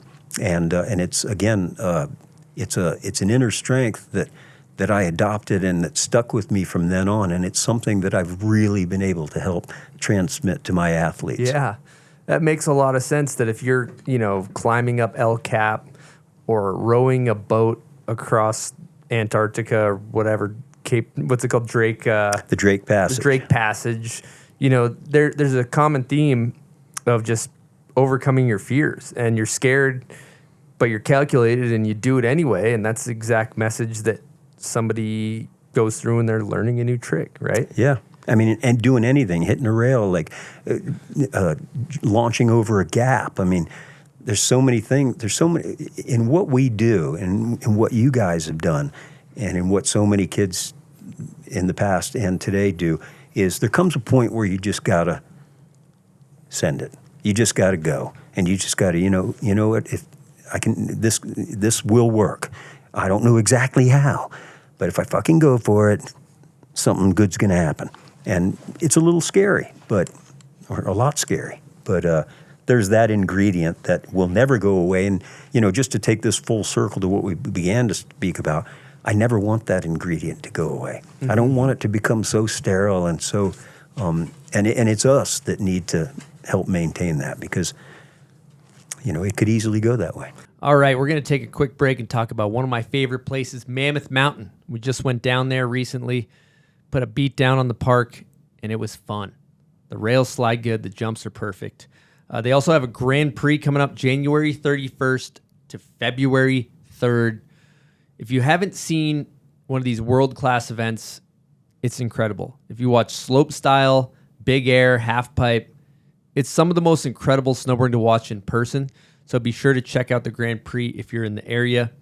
And then talking about the park, we were riding Main Park when I was there. It's incredible. 2 minutes and I think 40 seconds back up to the top. You do a high-speed run. You got perfect jumps, good landing. You got great rails. And then you're right back on the lift. Your heart rate's up the whole time. It's good for an ADD snowboarder like myself. And the steel slides well. It's trustworthy. I was thinking about calling the steel manufacturer in Mammoth and just personally thanking them. Whoever the supplier is of that steel deserves a thank you because it's beautiful. And the park crew does a great job. They got 10 parks, 100-plus rails, 40 jumps at any time, a mini pipe, a mega pipe, countless transition features. They got South Park if you're looking for a good park that's not main, different aspect, fun, flowy park. You got Forest Trail, a little bit smaller. You might catch Todd Richards in there, busting a cab 5. And then the mountain itself is incredible. They got chutes. They got all types of rowdy terrain if you want to go big mountain Jeremy Jones on them. If you're looking for a good snowboard destination to have a good time, be sure to check out Mammoth. I think this is a good Patreon question for what we're talking about. It's from Cake Pound Crew. Hey, Bud, what characteristics do you look for in an upcoming rider with your coaching style, and how do you nurture it? I like that kind of topic. Yeah, that's a great question. I think it's an awesome answer. Some people think it's disappointing, but here it is. People ask me all the time what I'm looking for in a champion athlete. What are the ingredients that I'm looking for? And then how are we going to get there? And my answer is, I have no idea what I'm looking for, but I'll know it when I see it. And it's genius in a certain area of their riding. And if they have that genius, if they have that X factor, and again, I don't know what it's going to be. It might be the way that they stand. It might be their attitude. It might be the way that they talk. It might be the way that they look at the sport. It might be, they're an amazing frontside spinner. They're an amazing cab, whatever. It's that one thing that I know if they have that, then that can be grown into other areas of their riding. And that's it. I have no idea what I'm looking for, but I will know it when I see it. I love that answer. And I think this is a fun topic, too, to talk about, too, because what I see is you're a person that's like a feeler, right? You feel it. You connect with people on a level of like emotion and body language and feeling. And I think that a lot of people are looking for a like cerebral answer, a very analytical-minded answer. Well, if I have to do X, Y, Z, and I can put it in a graph sheet, and it's like it's intangible. It's what you're describing is something that is a feeling almost more than something that you could be put on paper. But what do you think about the importance of drive? I feel like the motivation and drive and hunger have got to be in there as well. Yeah, you got to have it. I mean, we're talking about a competitive situation, so you've got to have goals and aspirations. I'll give you a couple of examples. When I lived in Vermont, in Stowe, Vermont, and Coach Clancy and all those guys, we didn't even have a half pipe. Sometimes we did, sometimes we didn't, but it was spotty. But I would take those kids out west, and we would go ride the pipe at Copper or the pipe at Vail or the pipe at Mammoth. And, even for 2 weeks. And they were from Vermont where it was 30 below zero and cloudy all the time. And we got out to Mammoth and it was sunny with a sick pipe. And they had the skills because they were like running gates, regular and switch, doing stuff in the woods. And they had that self-belief. And they were like, it's easy out here. So they would send it. And with that method and structure, we put 5, 6 kids in a Grand Prix final. And Clancy won the first. He got third in the first Olympic qualifier for the 1998 Olympics, and then he was like, I don't want to go to the Olympics. So but he proved that he could be there. You know, it was pretty cool. So that was the drive that I'm talking about. There's so many kids, and you know, I mean, there are kids that really take advantage of it, but by and large, there are a lot of kids in Copper and in Summit County or in Mammoth and stuff like that sleep in till 11 noon and take it for granted that they have these amazing features out there. I mean, one thing that was always impressive to me at Mammoth is riding up the chairlift at like 8:30 and seeing Lonnie Cowick sending 7s and 9s, like first run. And that's taking advantage of it. And Lonnie's a badass on a lot of levels for sure, and a very cool kid. But yeah, it's that drive, and he had that drive, and my kids had that drive. They didn't have the jumps and the rails and the pipe like kids out west did, but they had that drive, and when they showed up, they were able to take advantage of it. Another thing that I'll say, another little story is when I went to work for New Zealand. It was 2014. It was 4 years before the 2018 Olympics, and I showed up, and we had a meeting. We had a lot of amazing athletes. And we had a meeting, and I was like, well, what are the goals for this Olympics? And they were like, to get a medal. And I was like, all right, that's cool. I was like, well, what kind of a medal? And they're like, a medal. I was like, all right, that's cool. Sounds good. And I said, well, by the question, what were our goals for the 2014 Olympics in Sochi? And they're like, to get a medal. I was like, what kind of a medal? And they're like, a medal. I was like, all right, how did that work out? And they're like, we got fourth. We almost got a medal. I was like, so let me get this straight. You're having the same goal going into 2018 as you had for 2014. What do you think's going to happen? We're going to get fourth again, you know. And they're like, oh, okay. So anyway, after a week of meetings, we came out of that with the goal of having 8 medals. Now, we had 8 athletes going to the games, and we reasoned that on their best day, every single one of them was capable of getting a medal. Now, we didn't win 8 medals, but we got 2 medals, and they were the first medals for New Zealand in 26 years. And it was because we adopted the belief. We took a chance. I mean, I went to bed that night. I was like, oh, my God, we just set the goal of 8 medals. And everybody else did, too. But then when we talked to those kids, we're like, we're going to get some medals. They're like, okay. But if we had been like, oh, we're going to get a medal, it's just too nebulous, you know. It's just too vague. I mean, we hung our asses out and said, we're going to do this. And we won 2 medals. And it was Zoe and Nico. And it was pretty awesome. But, you know, that's drive comes from the top, kind of. You know, it's like if I have the drive and I have the belief, like I said before, I'm not standing out there to get 20th place. I mean, you know, you can do that on your own. We're going for it. We're going to lay it on the line. And so when I adopt that attitude, they adopt that attitude very quickly. And then we're all moving in the same direction. Man, that's so good. Just believing in people. That's oftentimes as simple as that, right? My best teacher, I was talking with my daughter the other night, and my best teachers in school, I remember them. There's 2 of them. They believed in me. It was just that, right? And they're the ones that I'll remember as good teachers and not any other ones. Yep. And a coach is the same. Friendship's the same. I just feel like there's such power in that. Mm-hmm. Back to your original quote, you know, it's like you believe it, that's where it changes. That's right. Absolutely. I almost look at it, like when I was listening to you talk, it almost sounded like you're a CEO of a company, right? Where you're like, if the company believes we're going in this direction and we can do it, all the employees will follow. And it's like the leadership pillar, you know, and it all trickles down from the top, you know. It does. You know, it's about setting goals. I mean, that's believing. And, you know, I tell the kids that I work with now and the kids that I've worked with all along is when you say you're going to do something, it might happen. But if you don't say you're going to do it, it's definitely not going to happen. Mm-hmm. So you got to, and you don't just wish for like okay stuff. You wish for great stuff. You think about how amazing you could and how far you could go. And when you go to bed that night, after you set goals and you tell them to somebody, especially, or write them down, you can't go to sleep at first because you're like, holy shit, how am I going to do that? I just said I was going to do it. But guess what? You're a different person now.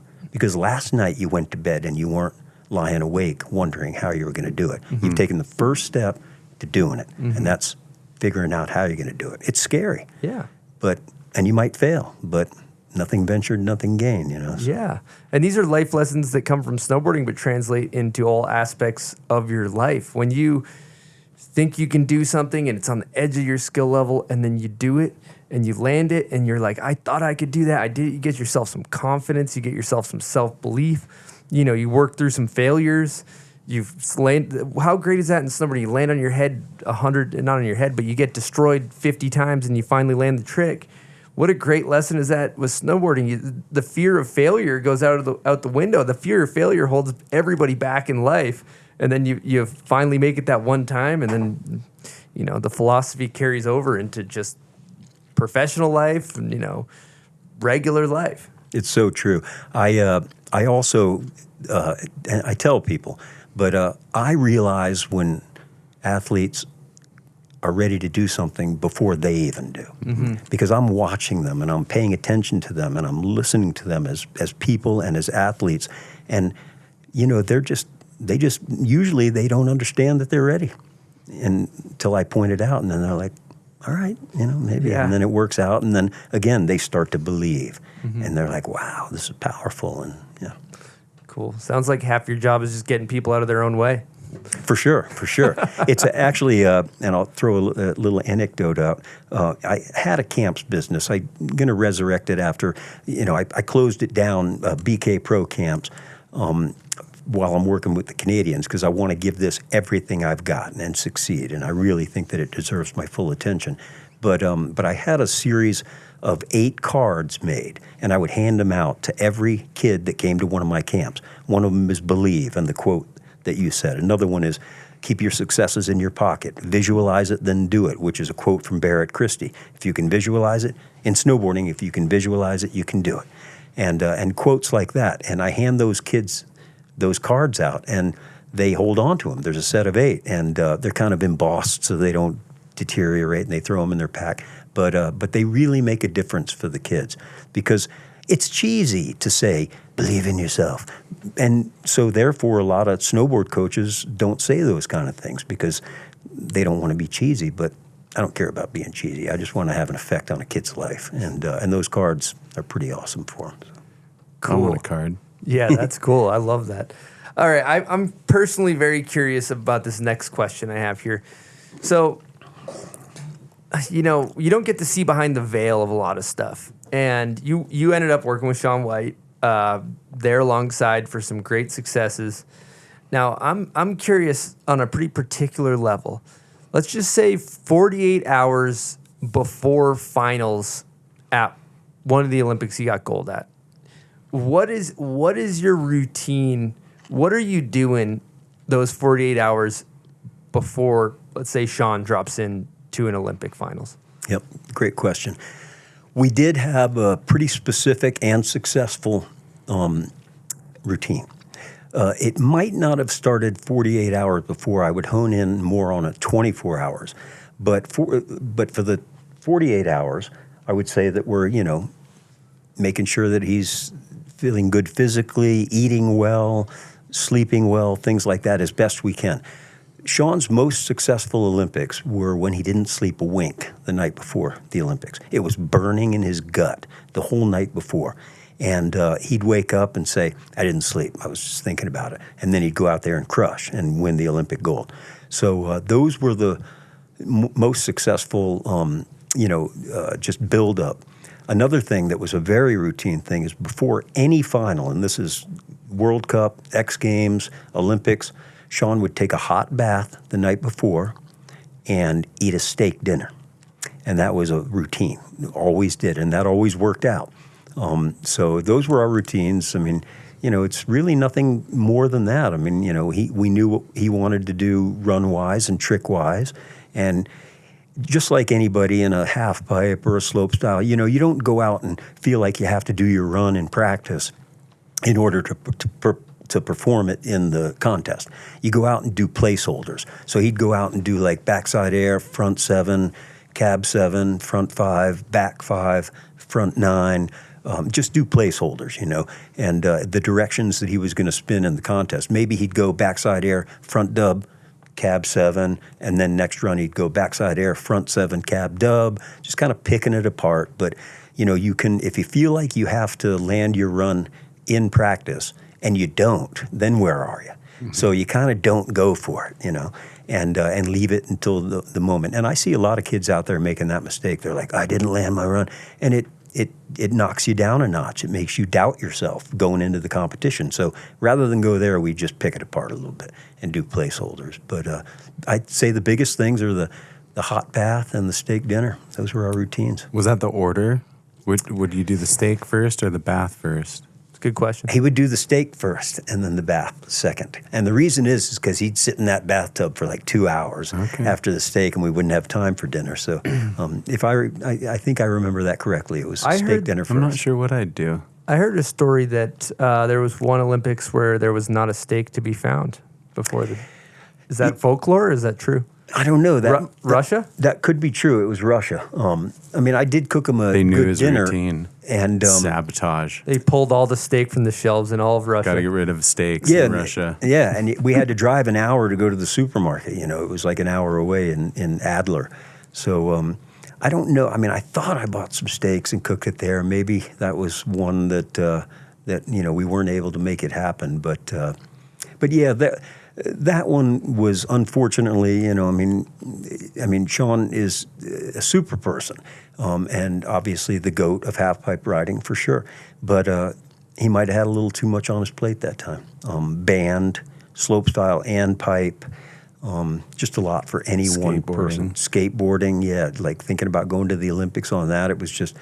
it's unreal. Yeah, and it just, you know, even for a superhuman rider like that, to do all the, and the thing is like Shaun didn't want to do slope and get 20th. He wanted to win slope. Shaun didn't want to do pipe and he wanted to win it. He didn't want to have a band. He wanted to have a good band. And, you know, so it just adds up. Is your pipe coaching seems to be where your focus is most of the time? Is that by choice or just sort of the way it has evolved? Yeah, that's a great question, Jeremy. You know, as far as I think I am most known as a pipe coach, but it just kind of happened. When I first started coaching, it was racing, and my kids all had freestyle boards, but back then we didn't have jumps, we didn't have a pipe either. So I would coach them in racing, and then after we were done training, they'd get out their freestyle boards, and I'd sit there and watch, and they just do whatever they wanted, you know, and I learned about them and about the sport. I mean, I came from a freestyle background, but back in the day, like at the U.S. Open, all the Euros would come over to Stratton, and I would go up there too, and we'd all do slalom, giant slalom, downhill, super G, moguls, and then eventually half pipe in '88. That was the first half pipe. So, and then I got into half pipe after that, but then when this coaching job came up, it was racing. So I coached racing and didn't really get involved with the freestyle. But then we started to have jumps, and then Clancy and those guys came along and they wanted to ride jumps, and we had rails. So I was like, all right. I mean, at that point, I already realized that coaching wasn't about what I had done on a snowboard. It was about helping these kids to do what they wanted to do. And so, you know, so I started coaching slope. Then I coached half pipe when that came along. I coached big air and slope for China. I mean, I've coached skiers, I coached snowboarders, I mean, to Olympic medals and stuff like that. Mm-hmm. So it's about mentoring people and helping people. I like that. Yeah, I like I mean, you were asked what has changed in your coaching over the years, and immediately my mind was like nothing. And that was your answer, because it's consistent. Like the coaching is just drawing out the move from the athlete, or whatever the move is, right? Yeah. Mental move, physical move, life move, business move, choreograph the run, whatever, and then put it down, you know. Exactly. It's brilliant. Yeah. I mean, in 20 years, well, 34 years since I've been coaching, the sport's changed a lot, but people haven't changed. Mm-hmm. Mm-hmm. Yeah. It's like human nature, human psychology. It's all the same shit. Yeah. All right. I got a fucking hilarious topic I just thought of that I want to get into. So how will I preface this? Okay. So we had, let me think about this. Okay. I got it. So in boxing, right? There's a lot of times you hear boxers do what some may call sperm retention before a big event, right? They're like, you want to hold it for as long as you can, so you go into this thing and you're fucking just, charged up. Sage, we had Sage Kosberg on, and he openly talked that he did not practice the sperm retention philosophy before the Olympics. It worked out great for him.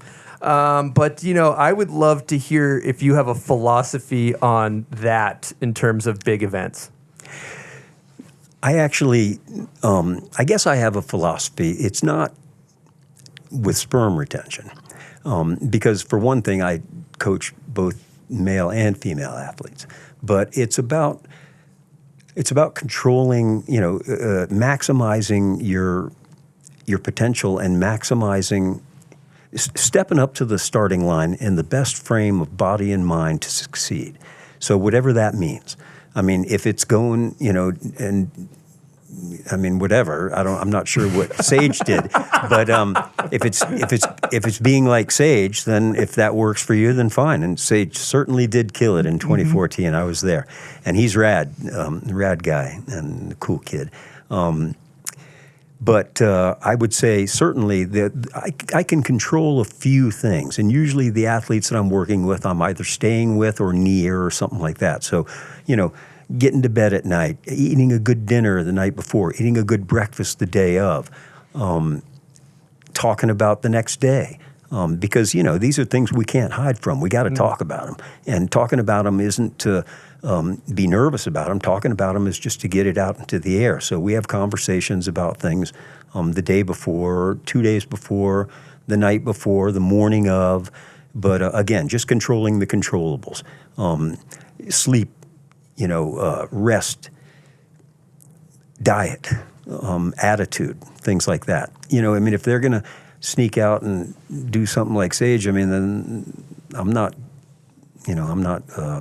micromanaging the situation. Fun subject. I like it. You didn't dodge that, but that was some good. You had some good, good audible there. Good. Yeah. Okay, let's talk CBDayz. Now, CBDayz is a wellness company crafting recovery products for athletes made with CBD, a compound from the hemp plant known for reducing inflammation. It was founded by snowboarders DCP and Frank Bourgeois in March of 2020. They developed a unique anti-inflammatory tropical called the OG Muscle Gel. This unique blend of 24 essential oils is designed to be fast absorbed by the skin and deliver the relief from CBD within minutes. This gel has built a reputation for speeding up your recovery time. The best feedback comes from post-surgery trauma, ligaments, muscular inflammation, and arthritis. Now, CBDayz products are endorsed and used daily by many legends and upcoming riders, like Kurt Wastel, Bjorn Linus, Pat Fava, Ryan Paul, and many more, and even myself, too. I love it. Their mission is to help the snowboard community getting after it by offering 100% natural and effective recovery solutions. You can find CBDayz at your local shops such as Wave Rave, Darkside, Underground Snowboards, Snowshed New York, and other premium retailers who care about your health. If you have lingering injuries right now and love to try CBDayz product, you can hop on CBDayz.com and score a 30% discount by using code BOMBHOLE30 and start addressing your pain right now. Just head on over to CBDayz.com and enter promo code BOMBHOLE30 to put your hands on the famous OG Muscle Gel, tinctures, and other awesome CBD recovery products. All right, I think it's time to hit a salt. What do you guys think?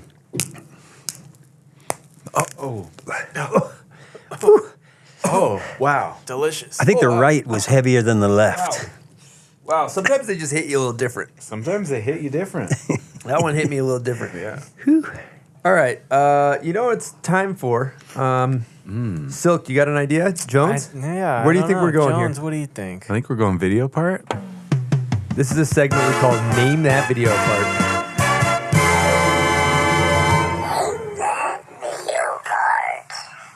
Okay, what's your confidence level here? 0 through 10, bud. I don't know. I'm not feeling too confident.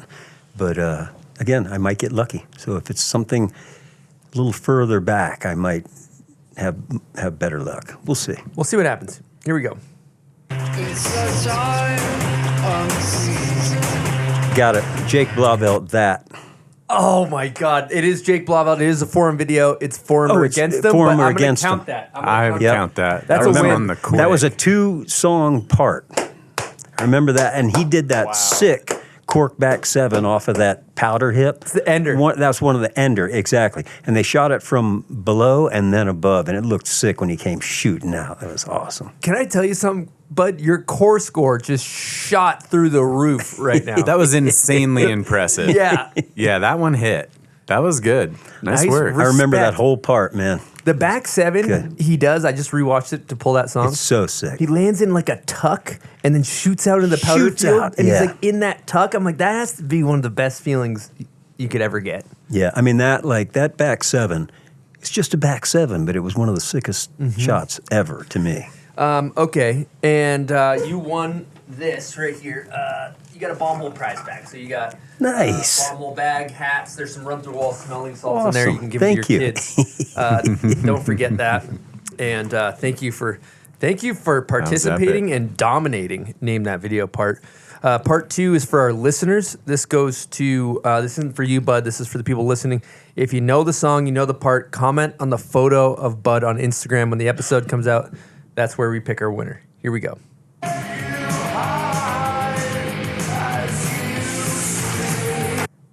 Okay. Thank you guys for playing. Name that video part.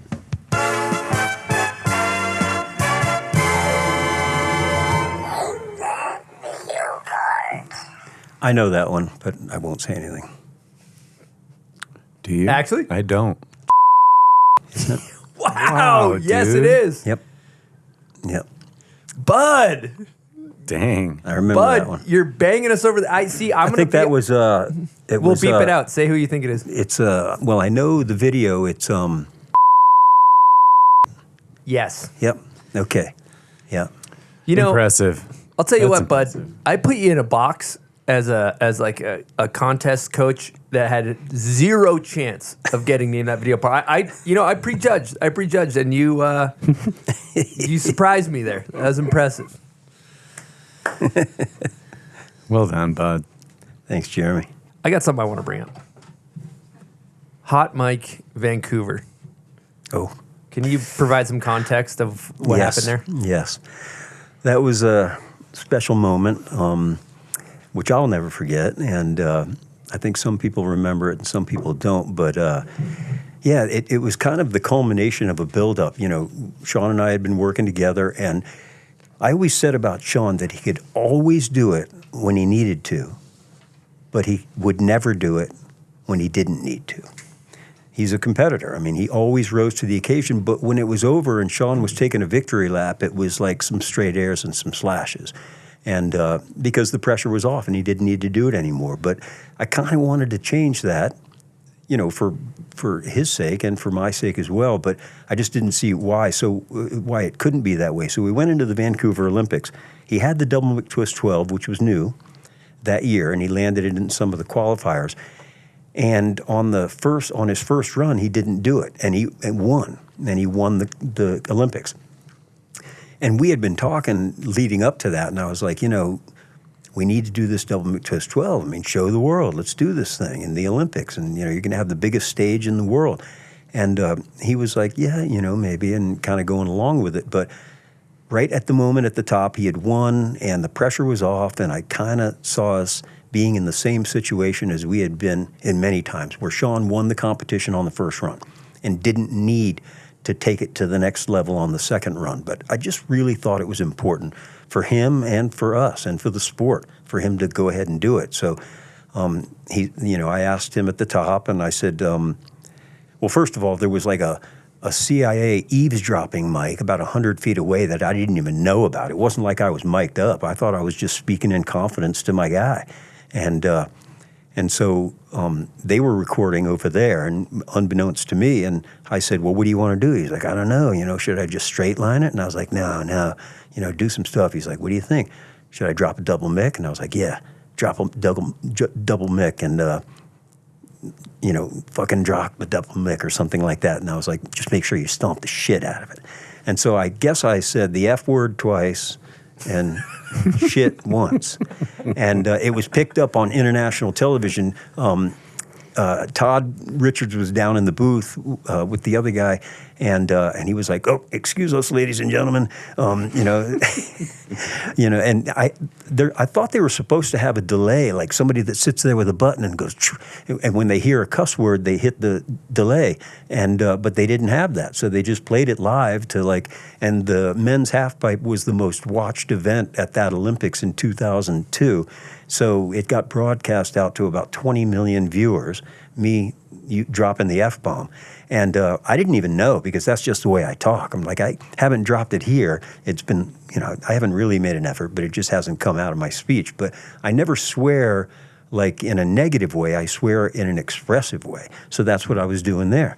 I was like, yeah, stomp the shit out of it, And he's like, all right. And then he later said, that kind of pissed me off. And it made me like, all right, I'm going to fucking do it, And so he did do it, and he landed it. It wasn't the best one he ever did, but he got it done. And made history, won the contest twice, pulled out a new trick at the Olympics, and it was a big deal. So I walked to the bottom of the pipe, again, not even knowing that I had sworn, because I just swear as part of my normal speech, and I don't even think about it. And I didn't remember it. And I got down there, and Todd ran up to me and he's like, you just dropped the F-bomb twice and the S-bomb once on international television. And I was like, really? No way. And he's like, oh, yeah. And I was like, all right. So I went to my boss, Jeremy Forrester, and I was like, look, do I need to issue an apology? Am I in trouble? And he was like, no, we already had a meeting with the IOC about it. He's like, you're good. He's like, you didn't know that the mic was there, and if they had put a mic in the huddle at a football game without telling the quarterback, they might hear some salty language. And that was exactly the same situation. He's like, you're fine. I was like, thank God. And anyway, it was written about in Yahoo and ESPN magazine and many other outlets. And hey, sorry. Dope. Amazing. I heard some more folklore. I don't know if it was that same year or one of the years. I think it was practice before one of the Olympic finals. Shaun got bodied. He got absolutely destroyed. And I think you went and took a run with him to get his mind right. And then you got annihilated as well. Yeah, that was a big one. That was kind of trial by fire for our relationship, but it was good. The 2006 Olympics in Torino, Italy. And Shaun was he was on the U.S. Olympic team. And we had teamed up to be a coach-athlete partnership the year before in 2005. I knew that Shaun was going to make the team. He knew he was going to make the team. So him, Jesse, me, and Mike Jankowski, who was my assistant at the time, in New Zealand the year before, had dinner together. And I was like, look, you're going to make the team. So if I'm going to be coaching you for that, we might as well just start hooking up now. And he's like, I agree. So we set the deal and we started working together then. And then fast forward to the moment that you're talking about. We were at 2006 Olympics, and Shaun sketched on his last hit in his first qualifying run. And the way that the Olympic qualification system worked then is that all the dudes and the women, everybody would take one run. They would take the top 6 scores and put them directly into finals. Then everybody else took a second run, and they took the top 6 scores and put them into the finals for a total final of 12. But the difference was they reversed the order for the second run. So Shaun qualified 7th on his first run. That means he went last on his second run. He had 2 hours to wait before he had to take his second run. And Shaun's not the kind of guy that can hang out for 2 hours and, stay mellow. So he kept his helmet and he kept his goggles on. He was just sitting there staring into the pipe. And I literally saw smoke coming out of his ears, and he was burning up inside. And I knew I had to do something about it. So I said, hey, why don't you go down to the food tent and get some soup? And he's like, no, I'm not eating until this is over. I was like, all right. So I let it go for about 10 minutes. And then I went over again and I said, Shaun, let's go take some runs, man. Get your board and let's go take some runs. He's like, nope, I'm staying here until it's over. I was like, all right. So I let it go for another 10 minutes. And then I went over and I go, grab your board. Let's go take some runs. He's like, okay. So we went and we took probably 6 or 7 runs. And the ski area was closed because it was the Olympics, and we were the only ones that could ride the lifts. But we would go down to the bottom of the pipe and then go through like a gauntlet of like 10,000 people. And we had like a little fenced off area, but everybody was high-fiving them and trying to as we went by. And then we'd get to the chairlift, ride up, and we took 6 or 7 runs together. And at one point on one of the runs, I mean, it was obviously a tense situation. I mean, I knew I had the guy that was going to win the Olympics. We just had to get him into the final.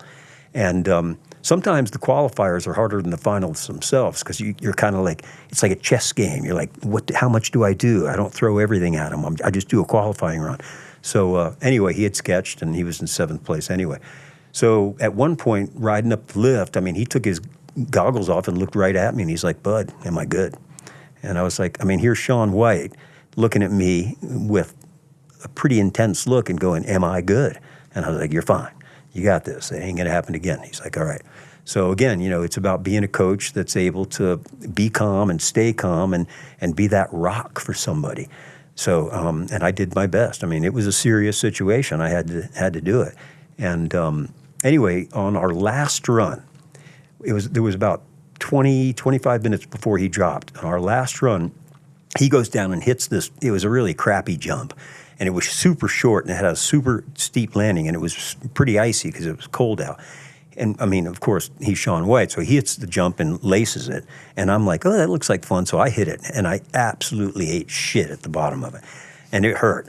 And I was like, oh, man, and my goggles flew off and stuff like that. And I was just collecting myself and getting up, and then I look down the hill, and I see Shaun hiking back up to get me. And he hikes up. I mean, he's in the Olympics, getting ready to take his 2nd qualifying run, and his coach eats shit and needs rescuing. And he came up and did it, you know. So he hiked up, and I was like, I'm okay. And he's like, damn, dude. So anyway, we rode down to the top of the pipe, and I think all of that, especially the accident at the end, kind of cleared his mind and shook all the negative energy out and just like changed the subject. It wasn't like about taking this qualifying run. It was about that his coach had just eaten shit, and he kind of came up and helped me out. And we went down to the pipe, handed his board to the wax tech to buff out and get fast for his final run, and then he dropped in and won the qualifier. Like, not only was in the top 6 for the 2nd run, but got the highest score of the qualifier, making it into the finals. And then, you know, 45 minutes later, he won his first gold medal. And I knew he would do that because, you know, again, when it's game on, it's game on. Qualifiers kind of game on, you know. So, but yeah, that was a good story. I mean, it hurt a little bit, but it worked out. There was some folklore that the bail was maybe intentional to take Shaun's mind off of the event. Is there any truth to that? I'm going to say no. I don't eat shit on purpose ever. And again, that one hurt. So, but it just kind of worked out. And I think that most of the tone had been set in the lift rides before that anyway. And then that one was the icing on the cake. Looking back, probably fortuitous, but not on purpose for sure. That would, I mean, imagine if that, you're like, okay, I got to change his mindset. Here we go. All right, here we go. All right, I'm gonna take this one to the side here. Yeah. Heels up. Interesting. Now, now talking about Shaun, I know you probably have a million stories, and there's so many things. There's endless things to talk about. Is there anything that comes to mind when, you know, in all of your years with working with Shaun, that's like a particular story that stands out above the rest? Yeah, and I think you guys talked about it on his podcast, which I watched and really enjoyed. So many athletes that I've coached over the years will be like, okay, I'm trying to learn this 7, this 9, this 10, this 12, whatever. And then the situation is right, the sun's out, they're feeling good, everything's pointing in that direction, and we go for it. And they learn the trick, and they do it. And it's like, yeah. And then they're like, all right, let's get out of here. And I'm like, what? I mean, you just did your first frontside 1080, let's do it again. And they're like, no, man, you know. And I'm like, okay. And I mean, I can accept that sometimes. But when Shaun did the first double twist 12, which is at Park City, and that's, you know, he remembered that. I mean, he did like 12 or 13 more and didn't land them all. I mean, you know, he kept going at it. And here was the best half-pipe rider in the world doing the most difficult trick in the world. A lot of times kids think they got away with it. They're like, I did one, let's get out of here. But he was like, I want to make this second nature. And he kept going for it and going for it and going for it. And he almost hit the coping. He did hit the coping a few times. But he probably landed 8 or 9 out of the next 12 or 13 of them. And I actually made a video edit out of it. And it's like how to learn a new trick. It's like you do it once. It's like he raised his hands and then he went back up and did it again, back up and did it again, back up and did it again. When we left at the end of that day, he had that thing on lock. And that was an impressive story and showed me a lot about him and the way he approaches the sport. Cool. Wow. And that's, I mean, we've talked about it, but that axis is the most dangerous too. It's just so blind and double blind, backside. yeah. Yeah, double blind, yeah. Wild. I heard a story from somebody, I forget who I was talking to yesterday, maybe Bridges. Bridges was talking, and he said that he saw you out snowboarding one day and you had a bunch of different snowboards and you used to like test all these different waxes before the Olympics. Yes. Yeah, actually, we up at Snoqualmie, I think it was, before the 2010 Olympics. You know, I mean, going fast on a half pipe, is airtime. I mean, there's a 1-to-1 relationship with that. The faster you go, the bigger you're going to go. The bigger you go, the better you do. Anything done at 6 feet is better done at 8 feet. Anything done at 8 feet is better at 10, better at 12, better at 18. So the faster you can go, the better. So for half-pipe riders, wax is just as important as it is for Bodie Miller or a World Cup racer. You know, it's like hundredths of a second. It's not timed, but it's those hundredths of a second transfer into air time above the lip. So it's really important to us. We went up and spent about 5 days at Snoqualmie, which had a very similar, like, kind of a wet, like, like a close to the ocean snow consistency that we were going to encounter in Vancouver or Cyprus, which is where the half-pipe event was. And, you know, I mean, going to the Olympics and any resort named Cyprus was like a little bit of a red flag for me. I was like, all right. And as it turns out, they just barely ended up pulling the pipe off. That was a bad half-pipe. Yeah, they stacked hay bales up and they flew glacier snow in from miles away and packed it. And I mean, it was gnarly on the first night of practice. And that's actually another story I'd like to tell. But they got it together after that. And for the finals, the qualifiers and the finals, the pipe was great. And it worked out really well. But we went up to Snoqualmie, and it was the border crossers and me, border cross coaches and me, and we were wax testing. So the way you wax test is you set up like a timing, like a wand, like for a race, and then a beam at the bottom. And you put a certain wax on the board, and then the person who's testing sits there and then just lets go. It doesn't pull or anything like that, just lets go. And then they drift through the wand and then through the beam at the bottom. And you get a time for it. And then you try some other wax, and you do the same thing. And you try some other wax, and you do the same thing. And the thing about waxing, especially rub-on waxes, which are called overlays, is that it's not a science. It's kind of voodoo. I mean, you got to test stuff. You can't just go, oh, this is the temperature range for this one. This is the one we're going to use. That's cool, and that can kind of give you clues. But in the end, you got to test them because there's voodoo involved. I mean, there really is. And then you figure out which one is the one that's going to work. And then when you go to the Olympics, you got the upper hand. You got the advantage. You've got the edge.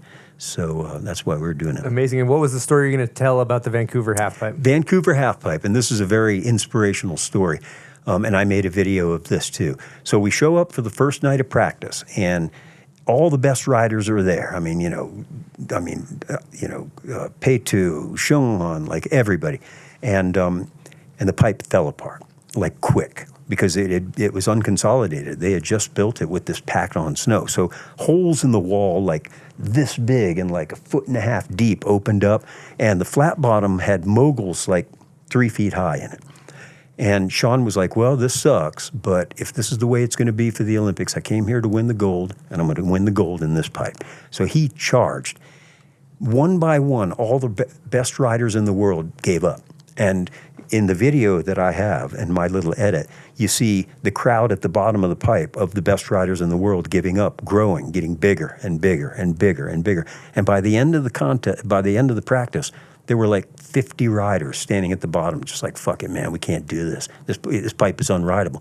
Meanwhile, Shaun was dropping in and doing backside air, front dub 10, cab dub 10, sky hook, double twist 12, over and over, and they were all just sitting there like, how can he do it? His knees were going bah, bah, bah, bah, bah, across the flat bottom. I mean, it was unbelievable. I side slipped down through the pipe at the end of the practice and fell twice. That's how gnarly it was. And I'm snowboarding, you know. I mean, it wasn't like I'm a beginner, but that's how gnarly it was. But he was charging, carrying speed in the pipe, and in a large way, he kind of won the Olympics that night. He demoralized the competition. They were all like, how can he frickin' do that? Now, the pipe got better for the quals and finals, but the damage was done. Mm-hmm. Cool. That's so dope. That's cool. It was sick. And it's interesting, too. You know, it's like you have an expectation, and when you're not meeting that expectation, you get disappointed. But everybody is competing against on the same thing. They're all right. Whether it sucks or not, it's still made the best person win. Yeah. If you let it get into your head, it will. Yeah, totally. Wow. I like that. That's an interesting topic, too, about IOC stuff. You know, you think about IOC, it seems like oftentimes there's not always people that have snowboarding's best interests behind it. One example might be the women's slopestyle event when there's like 80-mile-an-hour winds and they sent the women down the course and they all just got annihilated. Maybe Vancouver could be an example of that. I mean, you're a little bit more on the inside of it. What's your thoughts on how the IOC runs those events sometimes? Yeah, great question. You know, it's always easy to want more and to want more attention. One thing that I will say about the Olympics that's cool is that the Olympics aren't all about snowboarding, and that's kind of fresh to me. I mean, don't get me wrong. I want everything that we want.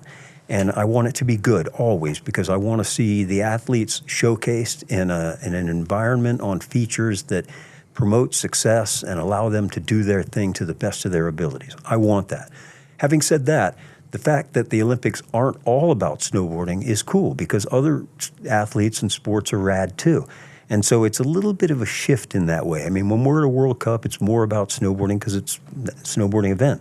At the Olympics, they do have a lot of mouths to feed, and I think that it's good for, in certain ways, I think that it's good for us not to always be the center of attention. Again, you know, when I'm inside of it, all I think about is the snowboarders. I'm not thinking about the ice skaters or whatever like that. But it's cool that they get equal respect once every 4 years, you know. So that's rad.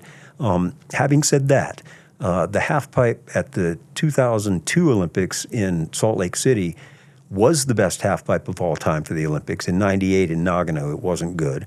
In 2006, it was okay.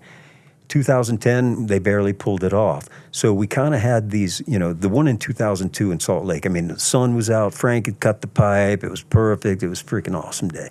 And that one really brought out the best in everybody. I mean, Ross's run, Danny's run, JJ's run, Heike, Tommy Shasheen was right up there. But then we went through a low period. I mean, and some of it was due to lack of money applied to the subject by FIS, for sure, and or the IOC. And some of it was due to adverse weather conditions, which, again, money can usually take care of that, too. I mean, you know, I'm not saying that money's everything, but you throw enough money at something and you can usually fix it. So I do, you know, I was disappointed in the resources that were available to deal with those situations.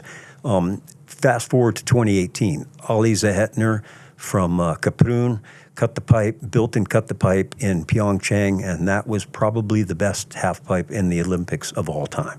So I feel like we're getting there. Ali cut the pipe in Beijing in 2022 as well, same deal. We got the right guy who's putting in the time. It seemed that the resources were there, and so I'm happy about that. But, you know, things like the women's slopestyle in Pyeongchang in 2018 shouldn't have run the event, you know? I mean, it's like, come on. And not only was it a potentially dangerous situation, but it might not have brought out the best in the best. It turns out, I mean, I think that the winner, I think Jamie won that, yeah. And Jamie certainly was the winner, and she would have been in any situation, so good for her. But it handed those women challenges that I don't think that they should have had to face. You know, again, the Olympics is supposed to be, to me and to all of us, I think, an event that allows the best athletes in the world to showcase the sport at the highest levels, on the best features, in the best situations imaginable. Dealing with adversity like Shaun did in 2010 at the Pipe, those are inspirational stories as well, but why should Shaun have had to deal with that? You know, I tell a story, and I'm going to tell it right now. It cost them $20 million to build the bobsled track in Vancouver. Now that's for bobsled, 2-man, 4-man, women, luge, and what's the one where you go head first? Skeleton. Skeleton, yeah. It cost $20 million to build that. Now it's there, and it becomes a World Cup venue and a training venue, and fosters the sport. We're not spending $20 million to build a half pipe or the slopestyle course. Why not?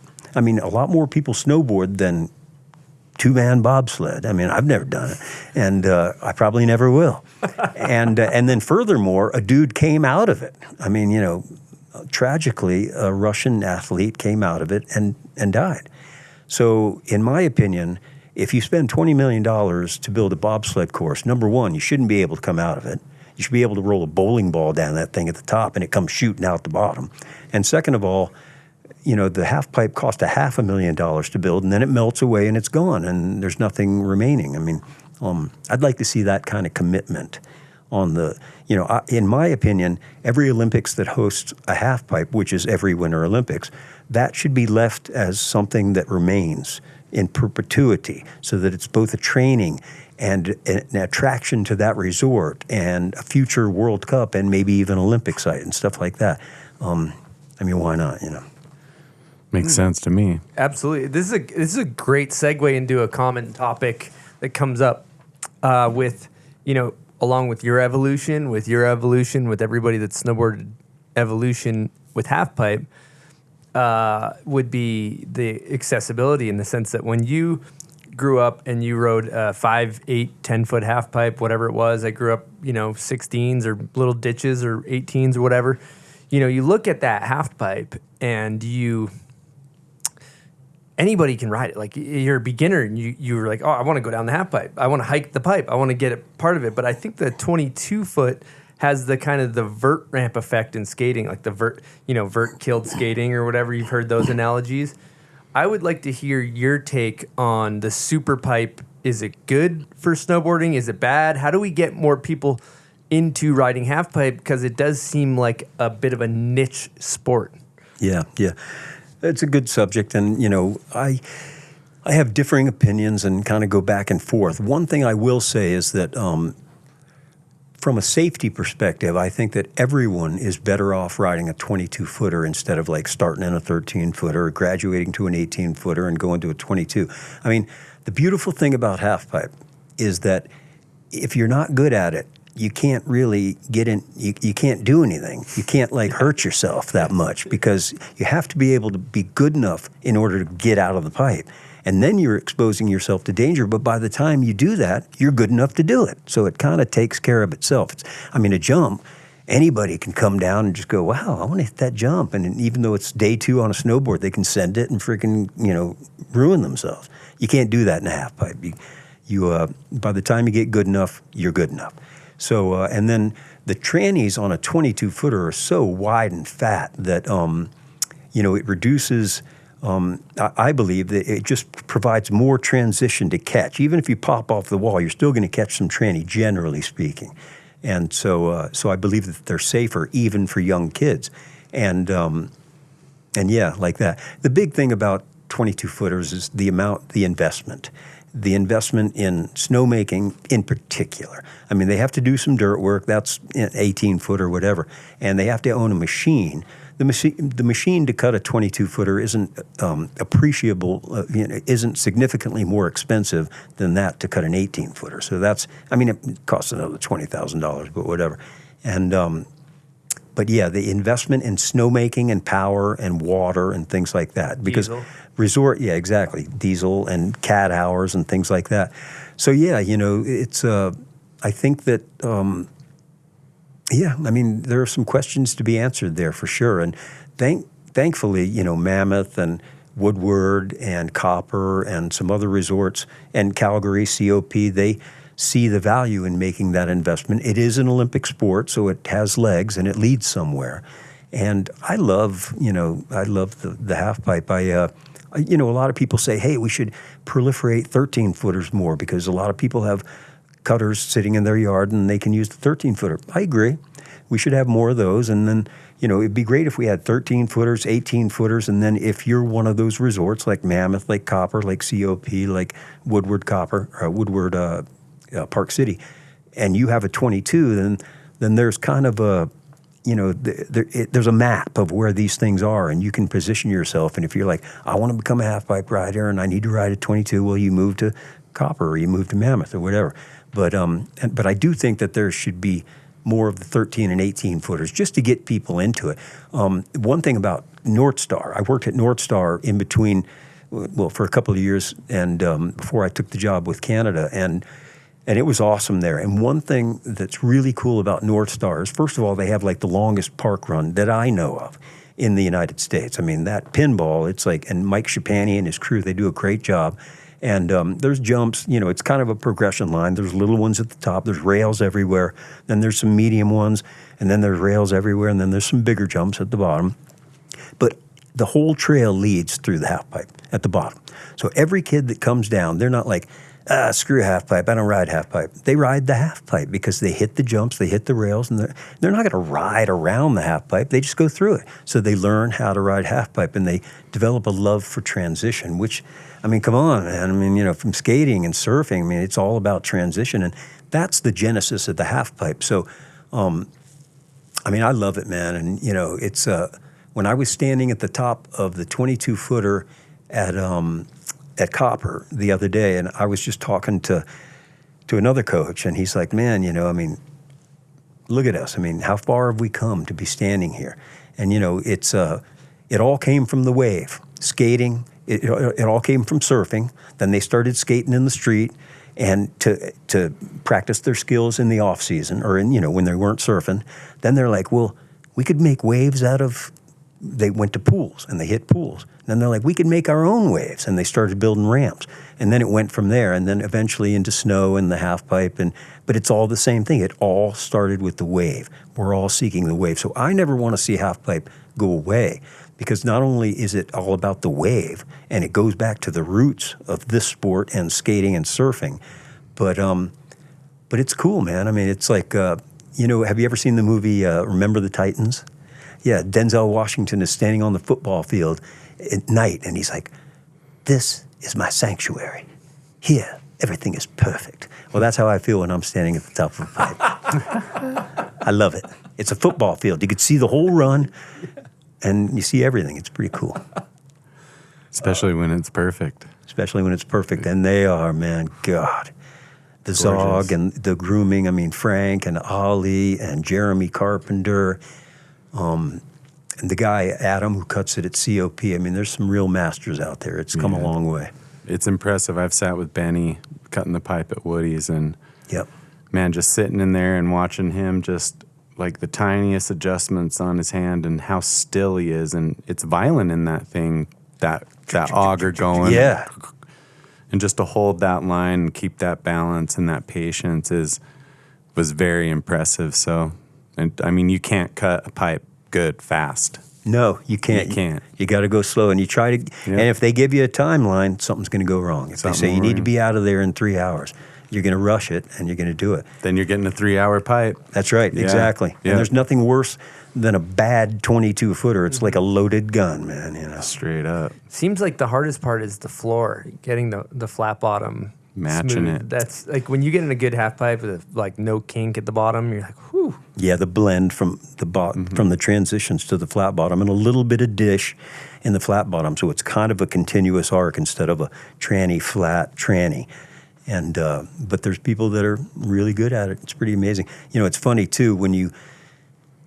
Even having done this for so long and coached a lot of pipe, when I roll up to the top of a pipe, I'm like, it looks good, and then the best riders in the world drop in, and they're not going that big. And that, you know what that means? It ain't that good. But when you roll, it always looks U-shaped. So you're like, you don't know. But then when you see them drop in and all of a sudden people are going 15, 18, 20 foot out, you're like, it's working.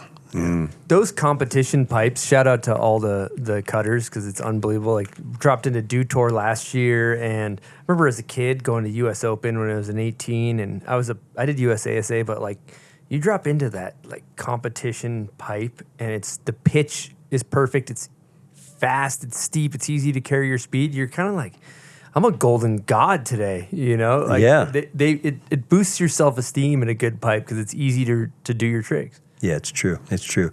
There's riders that, like if we're at a training camp and the pipe's not that good, I know that I've heard other coaches say, hey man, you need to learn how to ride a shitty pipe too. Well, maybe you do, maybe not, because at a comp pipe, it's gonna be good, and you can be more than the sum of who you were. You can take that next step or two or three just because the pipe is so good. So there's an argument. I used to see certain riders from certain nations sending it in a crappy pipe with the wind blowing and stuff like that, and kind of taking themselves out sometimes. And I guess that's one approach. But the other approach is to go. Shaun had a saying. He was always like, Bud, it only takes one day. And what he meant is day one, not feeling it. Day two, there's a kink. Day three, low visibility. Day 4, it's perfect. And then he does everything that he was supposed to do on the first 3 days in one day. So I like that. Yeah. All right. We're going to get into hot takes, staple the show. We always go through kind of short answers. You don't need to be too long-winded. You can elaborate if needed to, but you don't need to go into full elaboration, like 10-minute story on anything here. Okay. First question, GOAT of snowboarding, both male and female, who you got? These are hard questions. Man.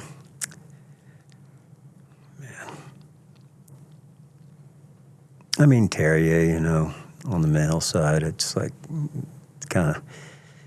he's got the most green lights for me, for sure, and, really had a massive effect, particularly on transition riding, but, backcountry and stuff like that too, for sure.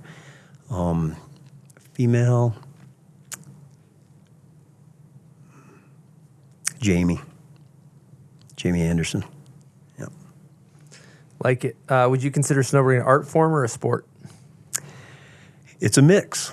Snowboarding is a sport, but an artistic side. That's the cool thing about snowboarding is it's not a time, there are timed events in snowboarding, but snowboarding itself is a mixture of athleticism and self-expression, putting out there what you want people to see and shaping your effect on them. And it is art, but it's also sport. Rails, powder, or half pipe? Powder. That's always something gets we this always one wrong. share. Yep, something we always share. We all share. No matter who you are, if you hit rails, you ride powder. If you ride half pipe, you ride powder. If you race, you ride powder. Everybody rides powder. You do have a point there. Who's got your favorite style ever on a snowboard? Jake Blauvelt. Oof, Great epic answer. Favorite method? Who's got your favorite method? Jamie Lynn. Favorite snowboard video ever made? 2, actually. And I have thought about this because I saw you asking the question on Shaun's episode. One that nobody probably knows of, but if you're listening to this, get out there and find it. It's called This Is Snowboarding, and it's by Sims. It's one of the first snowboarding videos of all time, and it's epic. It's basically Tom Sims spends a week in Jackson Hole filming with like a red jacket on and stuff like that, and they piece it all in together into like this 20-minute run, and it's freaking awesome. So This Is Snowboarding, and then my second favorite is the grenade video, Full Metal Edges. Damn. That's a good Credibility's one. going through the roof with that answer. Great answer. Favorite snowboard, like board graphic ever? Favorite board graphic? I think Shannon Dunn's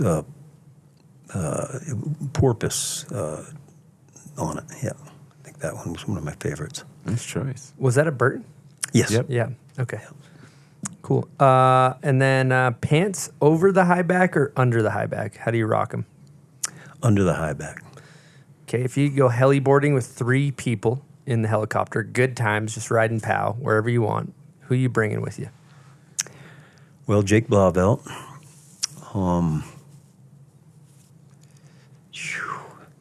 Jake Carpenter and Tom Sims. Dope ass heli. Dude, Blauvelt is going to trip to hear that. That's a lineup. Let's be in. Okay. Any sponsor in the world, doesn't have to be snowboarding related, really anything. What's your dream sponsor?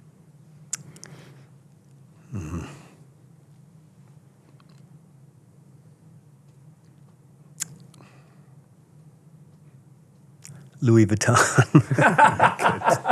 That way I could get free stuff for my wife. Heck yeah. That's dope. Good looking out. Great answer. Wow.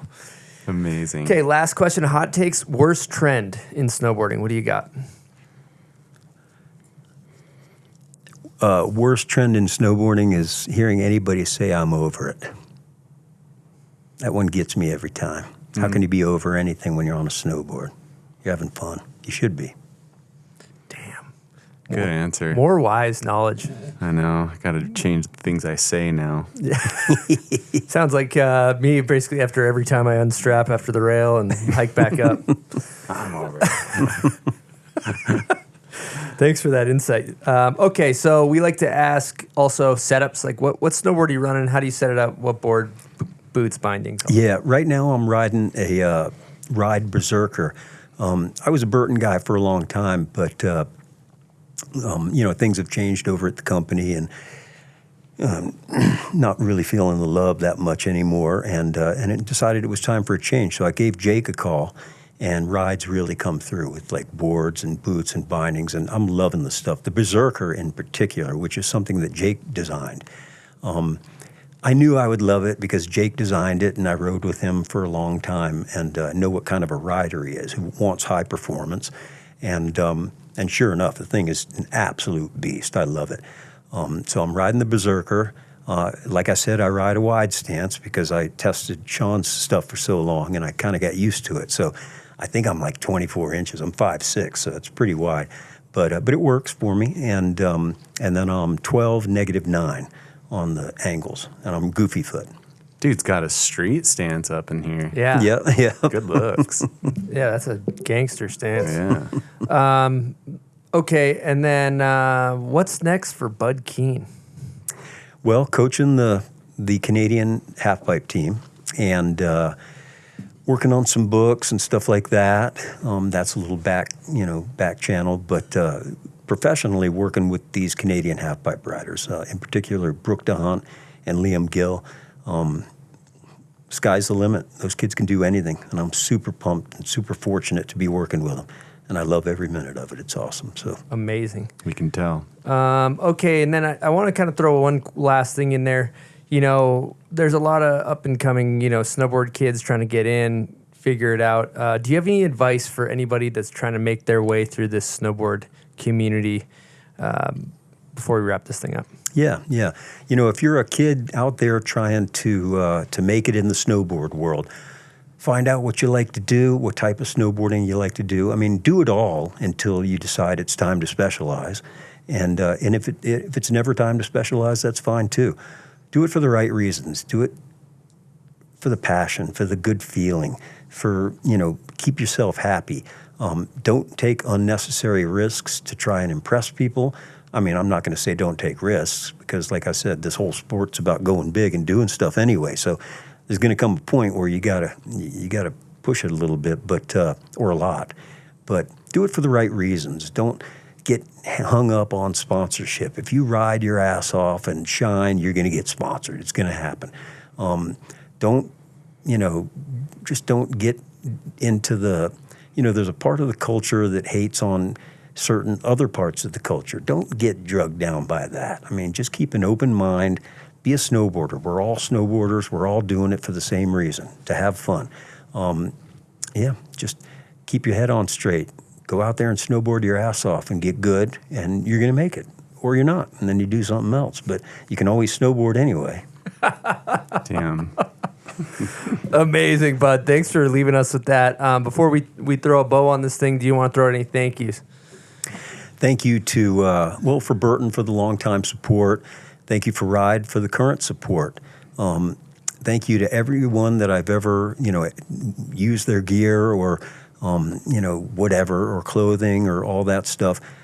Thank you to Jake for creating a sport, and for Tom Sims for creating a sport whereby I've devoted my life and had a career. I mean, I have a rad career and a rad lifestyle, and I feel very fortunate about it. But their vision is the one that created it and allowed me to follow this path. So thanks to them, and thanks to Donna and all their whole family, and thanks to anybody that helps me I play a kids game for a living. I feel pretty fortunate. So thanks everybody. Amazing, Bud. Thank you so much for coming and chatting with us. It's been a pleasure. Learned a lot on our end. And I want to say thank you, Jones, for hosting. That was fun times. Thanks, Chris. Thanks for having me. Yeah. Thanks, Bud. Thank you, Jeremy. Thanks, And Silk D. Thanks, Silk D. Thank you so much Yes, to Silk. all of our sponsors that support the show, all of our Patreon members, everybody that buys merch, everybody that listens. We really appreciate you guys. It's been a fun chat. We got another episode coming at you next Wednesday. Over and out from the Bomb Hole. Thanks, Chris.